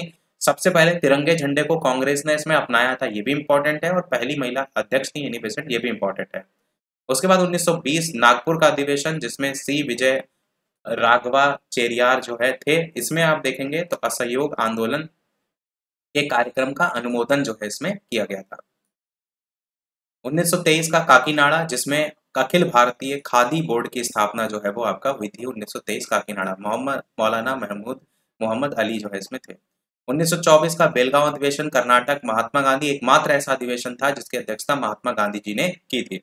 उसके बाद 1925 कानपुर अधिवेशन, सरोजनी नायडू कांग्रेस की पहली महिला, प्रथम भारतीय महिला अध्यक्ष जो है ये थी। 1929 लाहौर अधिवेशन, जवाहरलाल नेहरू पूर्ण स्वराज का जो प्रस्ताव था वो पारित किया गया था। प्रतिवर्ष 26 जनवरी को स्वतंत्रता दिवस मनाने को लेकर के भी इसी में निर्णय लिया गया था। 1931 कराची अधिवेशन, सरदार वल्लभ भाई पटेल, मूल अधिकार का प्रस्ताव, गांधी इरविन समझौते का अनुमोदन और राष्ट्रीय आर्थिक कार्यक्रम का प्रस्ताव, सारी चीजें इसी में ही आपको देखने को मिली थी। 1936 का लखनऊ अधिवेशन, जवाहरलाल नेहरू जी ने समाजवाद को भारत की समस्याओं के हल करने की कुंजी जो है वो बताया था। कांग्रेस पार्लियामेंट बोर्ड की स्थापना भी इसी में हुई थी। 1937 का फैजपुर अधिवेशन, जवाहरलाल नेहरू, पहला ऐसा अधिवेशन था जो गांव में हुआ था। 1938 का हरिपुरा अधिवेशन, गुजरात में, सुभाष चंद्र बोस, इसमें आपको मैंने पूरी कहानी बताई थी कि सुभाष चंद्र बोस ने हिंदी भाषा के लिए रोमन लिपि लागू करने की वकालत की थी, झंडा गीत को स्वीकृति मिली थी, और जो पट्टाभी सीतारमैया से विवाद हुआ था उससे संबंधित था ये। 1939 का त्रिपुरी मध्य प्रदेश, सुभाष चंद्र बोस, पहली बार कांग्रेस अध्यक्ष का चुनाव, सुभाष चंद्र बोस और गांधी जी के समर्थित उम्मीदवार पट्टाभी सीतारमैया के बीच मतदान हुआ था। सुभाष चंद्र बोस जी इसमें जीत गए थे, परंतु कार्यकारिणी के गठन के प्रश्न पर उन्होंने त्याग पत्र बाद में दे दिया था, तो डॉक्टर राजेंद्र प्रसाद जी को इसका अध्यक्ष बनाया गया था। ये पूरी कहानी हम आपको बता चुके हैं। 1940 वाला जो था, इसमें आजाद 6 वर्ष तक लगातार कांग्रेस के अध्यक्ष पद पर रहे थे। रामगढ़ का अधिवेशन था, मौलाना अबुल कलाम आजाद। और 1946 का मेरठ अधिवेशन, जे.बी. कृपलानी की अध्यक्षता में। पूछा जाता है कि स्वतंत्रता के समय कौन कांग्रेस के अध्यक्ष थे, तो जे.बी. कृपलानी थे, ये भी याद रखिएगा। अब बढ़ते हैं हमारे बंगाल विभाजन की तरफ। 1905 यहाँ से घटनाएं शुरू होंगी, सारी घटनाएं आएंगी, क्योंकि हमने भारतीय राष्ट्रीय कांग्रेस तो पढ़ लिया, इसी में ही सारी घटनाएं भी तो आती हैं। तो बंगाल विभाजन 19 जुलाई 1905 को वायसराय लॉर्ड कर्जन के द्वारा हुआ, और बाद में इसका विरोध हुआ, और ये जो बंगाल विभाजन था बाद में 1911 में रद्द भी हो गया था। और इसको बंगाल विभाजन 16 अक्टूबर 1905 को प्रभावी किया गया था और इसी दिन शोक दिवस के रूप में भी मनाया जाता है। गोपाल कृष्ण गोखले की बात करते हैं तो महात्मा गांधी जी के राजनीतिक गुरु थे। इन्होंने 1905 में ही इसी के समय टाइम में सर्वेंट ऑफ इंडिया सोसाइटी की स्थापना की थी। 1911 मैंने बताया कि लॉर्ड हॉर्डिंग द्वितीय ने इंग्लैंड के सम्राट जॉर्ज पंचम और महारानी मैरी के आगमन पर दिल्ली में एक दरबार का जो है गठन हुआ था, आयोजन हुआ था, जिसमें क्या हुआ था, दो चीजें। पहला तो बंगाल विभाजन को रद्द और दूसरा हुआ दिल्ली को भारत की राजधानी। 1912 में दिल्ली भारत की राजधानी बन गया था। 1905 की घटना समाप्त हुई। अब बात करते हैं 1906 की घटना, जिसमें मुस्लिम लीग का गठन हुआ था 1906 में। ढाका के नवाब सलीमुल्लाह खान के नियंत्रण पर ढाका में अखिल भारतीय मुस्लिम शैक्षणिक सम्मेलन हुआ था 1906 में। मुस्लिम लीग का मुख्यालय कहाँ बनाया गया था? लखनऊ में बनाया गया था। और साथ ही साथ मुस्लिम लीग का पहला अध्यक्ष किसे चुना गया था? तो आगा खां को चुना गया था। उसके बाद अगला नंबर आता है 1907 का, जो कि आपका था सूरत अधिवेशन से संबंधित। इसमें सबसे इंपॉर्टेंट चीज है, कांग्रेस का विभाजन हुआ था। सूरत अधिवेशन की अध्यक्षता बताई मैंने रास बिहारी बोस ने की थी और नरम दल गरम दल में ये बट गया था। ये चीज ऊपर हम ऑलरेडी बता चुके हैं। अगला, बाल गंगाधर तिलक के बारे में एक पॉइंट यहाँ पर लिखा हुआ है। वो पॉइंट क्या है? वो पॉइंट ये है कि इनको उपाधि लोकमान्य की दी जाती थी और इनके द्वारा जो प्रकाशित समाचार पत्र था उसमें मराठा और केसरी था। और इनको भारतीय अशांति का जनक, इंडियन अनरेस्ट के लेखक वैलेंटाइन सिरोल ने कहा था। साथ ही भारत में ही क्रांतिकारी जब आंदोलन के प्रथम चरण की बात होती है तो वीडी सावरकर का नाम देखने को मिलता है 1899 में, जिन्होंने मित्र मेला जो है उसकी स्थापना की थी। ये एक अभिनव भारत में परिवर्तित बाद में 1904 में हो गया था, एक गुप्त सभा थी। बंगाल में बाद में अनुशीलन समिति की भी स्थापना देखने को मिली थी। खुदीराम बोस का नाम देखने को मिलता है, जिन्होंने किंग्सफोर्ड पर बम फेंका था। ये सारी चीजें लिखी हैं कि पहले जो आंदोलन के रूप में क्या क्या घटनाएं जानी जाती हैं। और जब बात होती विदेशों में क्रांतिकारी आंदोलन की तो वहां पर एक पॉइंट देखने को मिलता है। 1913 में लाला हरदयाल ने सैन फ्रांसिस्को में गदर पार्टी की स्थापना की थी। सोहन सिंह भाखना भी इसके अध्यक्ष जो है वो थे। और जो मैडम भीकाजी कामा है, इन्होंने भारत का राष्ट्रीय तिरंगा जो है वो लाल, हरा, पीला और लाल रंग का ध्वज फहराया था 1907 में। कहां पर? जर्मनी में, स्टुटगार्ट जर्मनी में। भारतीय क्रांति की माता कहा जाता है मैडम भीकाजी कामा को। और श्याम जी कृष्ण वर्मा ने 1905 में लंदन में भारत में स्वशासन समिति इंडिया होम रूल सोसाइटी की स्थापना की थी। अब बात करते हैं कुछ महत्वपूर्ण घटनाओं को लेकर, जिसमें कामा गाटा मारू प्रकरण 1914 में हुआ, मार्लेमेंटो सुधार 1909, दिल्ली दरबार 1911, पहला विश्व युद्ध 1914 से 18, होम रूल लीग आंदोलन 1916, लखनऊ समझौता 1916, मॉन्टेग्यू घोषणा 1917, मॉन्टेग्यू चर्मस्फोर्ड सुधार 1919। स्टार्ट करते हैं लखनऊ समझौता से। अभी तक हम इससे पहले की घटनाओं को देख चुके हैं। 1916 में अंबिका चरण मजूमदार की अध्यक्षता में भारतीय राष्ट्रीय कांग्रेस का अधिवेशन हुआ, बताया था मैंने। और इसमें ही नरम दल और गरम दल का पुनः मिलन हो गया था। बस इसी बात को ध्यान रखिएगा, लखनऊ समझौता इसी को कहते हैं। महात्मा गांधी जी जो है, इनके बारे में थोड़ा सा बताया गया है कि 1869 में गुजरात के पोरबंदर में इनका जन्म हुआ। पिता का नाम करमचंद गांधी, माता का नाम पुतलीबाई। और इन्होंने इंग्लैंड में कानून की पढ़ाई की थी। बस इतना काफी है। बाद में दक्षिण अफ्रीका चले गए थे। बाद में जब दक्षिण अफ्रीका से लौटे थे तो ये 9 जनवरी 2015 को दक्षिण अफ्रीका से लौटे थे। इस बात को ध्यान रखिएगा। 21 साल तक वहां रहे थे। गोपाल कृष्ण गोखले जी के राजनीतिक गुरु के नाम से भी जाने जाते हैं। The story of my experiment with truth Gandhi ji की आत्मकथा के रूप में जानी जाती है। इनकी जो प्रकाशित पुस्तक है पत्र पत्रिका में हिंद स्वराज, यंग इंडिया, नवजीवन, हरिजन, इंडियन ओपिनियन, ये याद रखिएगा। 1948 30 जनवरी को नाथूराम गोडसे ने इनकी हत्या कर दी थी। और इन्होंने जो दक्षिण अफ्रीका में रहे थे ना, तो वहां पर इंडियन ओपिनियन पत्र का प्रकाशन किया। इस बात को ध्यान रख सकते हैं। और अगर भारत में बात करें गांधी जी के कार्य जब आ गए दक्षिण अफ्रीका से, तो एक सबसे महत्वपूर्ण काम था चंपारण सत्याग्रह, पहला सविनय अवज्ञा आंदोलन के नाम से जानते हैं। और दूसरा था आपका खेड़ा सत्याग्रह 1918 में, पहला असहयोग के नाम से जानते हैं। और अहमदाबाद मिल हड़ताल भी 1918 में ही था, पहला भूख हड़ताल के नाम से जानते हैं। और जो ये 1917 वाला, इन्होंने तिनकटिया पद्धति के खिलाफ किया था आंदोलन, राजकुमार शुक्ल ने जो है इनको बुलाया था। नील की खेती तिनकटिया पद्धति के विरुद्ध जो है ये आंदोलन था। अब बात करते हैं अगली घटना, जलियांवाला बाग हत्याकांड। जलियांवाला बाग हत्याकांड हुई कि 13 अप्रैल 1919। इसमें क्या सारी खास थी बातें? तो रोलेट एक्ट 18 मार्च 1919 को रोलेट एक्ट पारित किया गया था। पंजाब के लेफ्टिनेंट गवर्नर माइकल डायर जो है उसके आदेश पर पंजाब के दो नेता थे, डॉक्टर सत्यपाल और सैफुद्दीन किचलू, इनकी गिरफ्तारी हो गई थी। इससे लोगों में रोष प्राप्त हो देखने को मिला था। और अमृतसर जो शहर था उसका प्रशासन जनरल डायर को जो है वो सौंपा गया था 1919 में, 10 अप्रैल 1919 को। 13 अप्रैल 1919 को बैसाखी के दिन जलियांवाला बाग में एक विशाल सभा का आयोजन हुआ, जिस पर जनरल डायर ने क्या किया, अंधाधुंध गोलियां चलवा दी थी। इसमें शंकरन नायर ने वायसराय की कार्यकारिणी जो परिषद थी उसकी सदस्य से इस्तीफा दे दिया था। जलियांवाला बाग हत्याकांड के विरोध में रविन्द्रनाथ टैगोर ने नाइटहुड की उपाधि भी त्याग दी थी। इस हत्याकांड की जांच के लिए मदन मोहन मालवीय की अध्यक्षता में तहकीकात कमेटी का भी गठन किया गया था। इस बात को ध्यान रखिएगा। अगली जो घटना है वो आपकी है असहयोग आंदोलन। कब हुई थी आपकी ये घटना? तो 1920 से 1922। इसमें क्या सारी चीजें थी? तो लाला लाजपत राय की अध्यक्षता में सितंबर 1920 में कांग्रेस का विशेष अधिवेशन हुआ था कलकत्ता में 1920 में, और इसी अधिवेशन में स्वराज की प्राप्ति के लिए असहयोग आंदोलन को चलाने को लेकर के स्वीकृति मिली थी। प्रारंभ महात्मा गांधी जी ने किया था और इस दुर्भाग्य से इसी दिन तिलक जी का निधन हो गया था। 1920 में नागपुर में आयोजित हुआ था कांग्रेस का वार्षिक अधिवेशन। इसी में असहयोग आंदोलन का प्रस्ताव अंतिम रूप से पारित हुआ था और इस प्रस्ताव को CR दास ने प्रस्तुत किया था। इस बात को भी ध्यान रखिएगा। केसरे हिंद, महात्मा गांधी जी ने केसरे हिंद और जमनालाल बजाज ने राय बहादुर की उपाधि जो है इसमें त्याग दी थी। और विदेशी वस्त्रों का जलाए जाने के लिए रविन्द्रनाथ टैगोर ने निष्ठुर बर्बादी की संज्ञा जो है इसको दी थी। अगली घटना थी आपकी चौरी चौरा कांड, जो कि 1922 में हुई थी। संयुक्त प्रांत के गोरखपुर जिले के चौरी चौरा नामक स्थान पर हुई थी।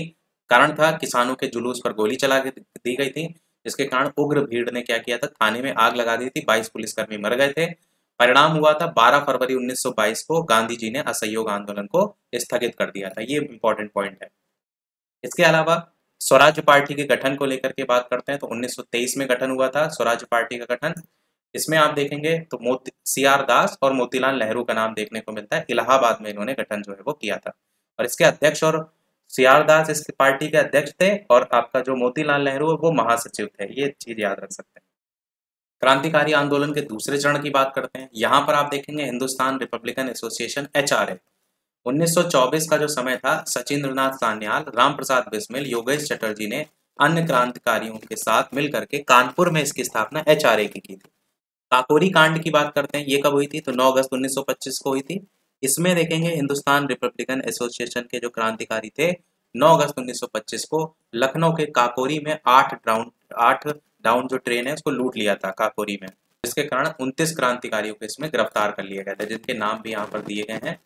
अगली जो घटना थी वो आपकी थी इसी से संबंधित HSR है, जहां पर हिंदुस्तान के साथ S भी जुड़ रहा है, सोशलिस्ट रिपब्लिकन एसोसिएशन करके। इसमें क्या था, 1928 में चंद्रशेखर के नेतृत्व में दिल्ली के फिरोज शाह कोटला मैदान में हिंदुस्तान रिपब्लिकन एसोसिएशन का नाम बदल दिया गया और हिंदुस्तान सोशलिस्ट रिपब्लिकन एसोसिएशन जो है वो रख दिया गया। तो ध्यान रखिएगा किसके समय में।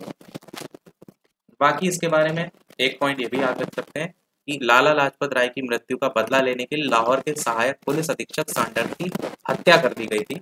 ये भी पॉइंट याद रख सकते हैं। 1928 का टाइम था और 1929 में क्या हुआ था, भगत सिंह और बटुकेश्वर दत्त ने दिल्ली में केंद्रीय विधानमंडल की खाली बेंचों पर बम फेंका था। भगत सिंह, राजगुरु और सुखदेव पर लाहौर षड्यंत्र जो केस था ना, सैंडर्स की हत्या, उसके तहत बाद में मुकदमा भी चलाया गया था और बाद में 23 मार्च 1931 को भगत सिंह, राजगुरु और सुखदेव को फांसी दे दी गई थी। और जो चंद्रशेखर आजाद हैं उनका समय आपको पता है कि उन्होंने स्वयं को गोली मार ली थी इलाहाबाद के अल्फ्रेड पार्क में 27 फरवरी 1931 को पुलिस मुठभेड़ के दौरान। अगला आपका है सविनय अवज्ञा आंदोलन। सविनय अवज्ञा आंदोलन की बात करें तो यहाँ पर आपका शुरुआत हुई 12 मार्च 1930 को गांधी जी के प्रसिद्ध दांडी मार्च से इसकी शुरुआत जो है आपकी हुई थी, जिसमें आप देखेंगे अहमदाबाद स्थित साबरमती आश्रम से 78 जो टोटल समर्थक थे वहां से आपके ये दांडी के लिए निकले थे।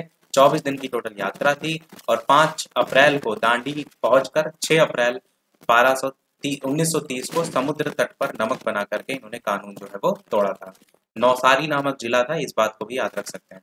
टोटल जो डिस्टेंस इन्होंने कवर की 390 किलोमीटर की और दांडी मार्च से महात्मा गांधी के साथ अमेरिकी पत्रकार वेब मिलर इन्हीं के साथ थे। इसके बाद बात करते हैं गोलमेज सम्मेलन। तो पहला, दूसरा, तीसरा तीनों 1930 से 1931 के बीच में हुए, बता चुके हैं।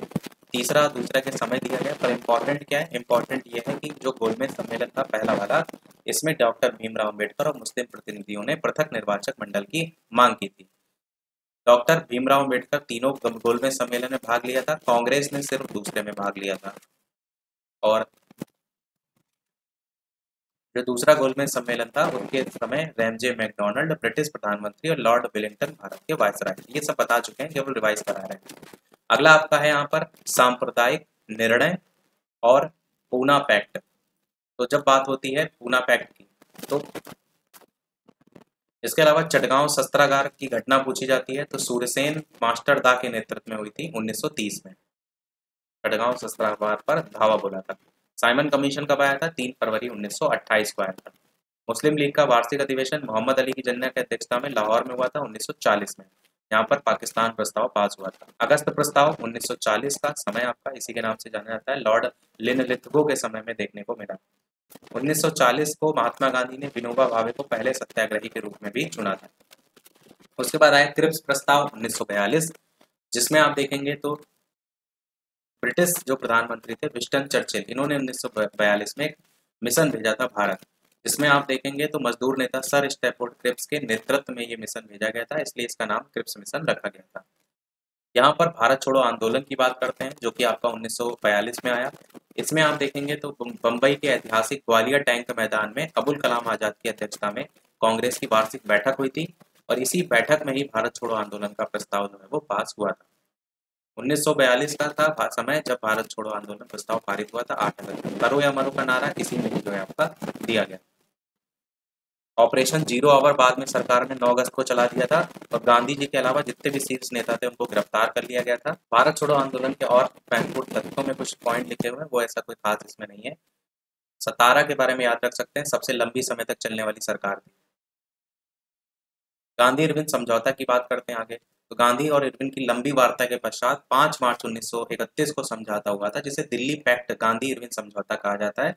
और ये फलस्वरूप दूसरा जो गोलमेज सम्मेलन था उसमें शामिल होने के लिए जो महात्मा गांधी जी थे वो राजी हो गए थे, इसलिए दूसरे गोलमेज सम्मेलन में भाग इन्होंने लिया था। आजाद हिंद फौज की बात करते हैं, तो आजाद हिंद फौज के बारे में इतना पता होना चाहिए, मोहन सिंह जो है के नेतृत्व में 1942 में इंडियन नेशनल आर्मी या आजाद हिंद फौज का गठन जो है वो किया गया था। बाकी इसमें जो गठन हुआ था सिंगापुर द्वीप पर किया गया था, उस बात को याद रख सकते हैं। बाद में इन्होंने जो आजाद हिंद फौज की कमान है वो किसको दी थी? सुभाष चंद्र बोस, 1943 में। सुभाष चंद्र बोस जी की बात करते हैं, तो इन्होंने सिविल सेवा में चौथा स्थान प्राप्त किया था 1920 में, और चित्तरंजन दास जी तो थे वो इनके राजनीतिक गुरु थे। इंडियन इंडिपेंडेंस लीग का गठन भी इन्होंने किया था। फॉरवर्ड ब्लॉक का गठन किया था 1939 में, ये हमने अभी ऊपर बताया ही था आपको। जर्मनी की जनता ने इन्होंने नेताजी के नाम से इनको बुलाया था। सुभाष चंद्र बोस जी को देश नायक रविंद्रनाथ टैगोर ने इन्होंने कहा था, सुभाष चंद्र बोस जी को देश नायक रविंद्रनाथ टैगोर जी ने कहा था। वेबल योजना के बारे में केवल इतना पता होना चाहिए कि विंस्टन चर्चिल के नेतृत्व में आया था। फिर बात करते हैं कैबिनेट मिशन की, जिसके गठनकर्ता ब्रिटिश प्रधानमंत्री क्लीमेंट एटली थे, और दिल्ली पहुंचने की तिथि थी इसकी 24 मार्च 1946 की। इसमें 3 सदस्य थे, पैट्रिक लॉरेंस अध्यक्ष थे, एबी अलेक्जेंडर दूसरे, स्टैफोर्ड क्रिप्स जो है व्यापार और बोर्ड के अध्यक्ष थे।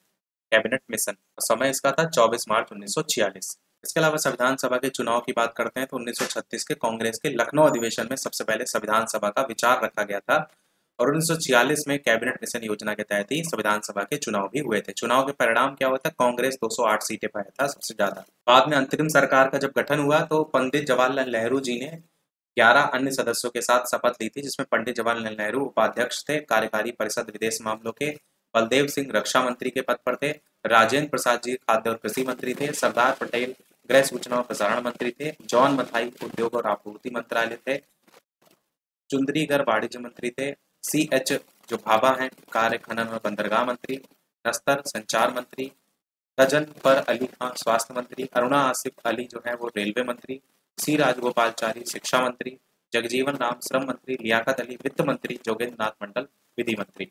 इतने सभी मंत्री थे। एटली ने जो घोषणा की थी कि ब्रिटिश प्रधानमंत्री क्लीमेंट एटली ने कि भैया हम जून 1948 के पहले भारतीयों को सत्ता जो है वो दे देंगे, और हाउस ऑफ कॉमन्स में ये घोषणा इन्होंने की थी। एटली ने ही लॉर्ड वेबल के स्थान पर लॉर्ड माउंटबेटन को भारत का जो वायसराय वो बनाया था। फिर लॉर्ड माउंटबेटन जब योजना आई 24 मार्च 1947 को, तो भारत के 34वें गवर्नर जनरल बनकर के जो है ये आए थे। बाद में 3 जून 1947 को भारत विभाजन योजना प्रस्तुत की गई थी, और भारतीय स्वतंत्रता अधिनियम जो 1947 वाली था उसको 4 जुलाई को पेश किया गया था, 4 जुलाई 1947। इसमें 2 डोमिनेंट स्टेट 15 अगस्त 1947 को 2 डोमिनेंट भारत और पाकिस्तान की स्थापना को लेकर के बात की गई थी, इसलिए 14 अगस्त को पाकिस्तान और 15 अगस्त को भारत का स्वतंत्रता प्राप्त हुई थी। तो ये पूरा हमारा समाप्त हो गया। वीडियो को समाप्त करने से पहले एक क्वेश्चन हम आपसे भी पूछते हैं, एक क्वेश्चन आपके लिए है। इसके अलावा पेपर के लिए आप सभी को ढेर सारी शुभकामनाएं, अच्छे से अच्छा पेपर करके आइएगा। ये जो नीचे लिखा हुआ है क्वेश्चन, भारत के विभाजन के समय कांग्रेस के अध्यक्ष कौन थे, तो ये अपना आंसर वीडियो के मेन कमेंट में बताइएगा। और ये जरूर बता दीजिएगा कि आगे का है रखेंगे, इतना काफ़ी है क्योंकि 2 घंटे का तो लगभग वीडियो हो ही गया है। और अगर हम कराएंगे आगे का तो लगभग रात के 8 या 1 बजे के आसपास करा पाएंगे। टाइम तो उतना ही, क्योंकि यही अभी 2 घंटा चल रहा है, तो उसके बाद थोड़ा सा एनर्जी लेकर फिर कराएंगे। तो अपना आंसर वीडियो के मेन कमेंट में बताइएगा, भारत के विभाजन के समय कांग्रेस के अध्यक्ष जो है वो कौन थे। आज छोड़ में इतना ही रखते हैं, फिर मिलते हैं अगले वीडियो में कुछ नए प्रश्नों के साथ, नए टॉपिक के साथ। तब तक के लिए सभी को नमस्कार, जय हिंद।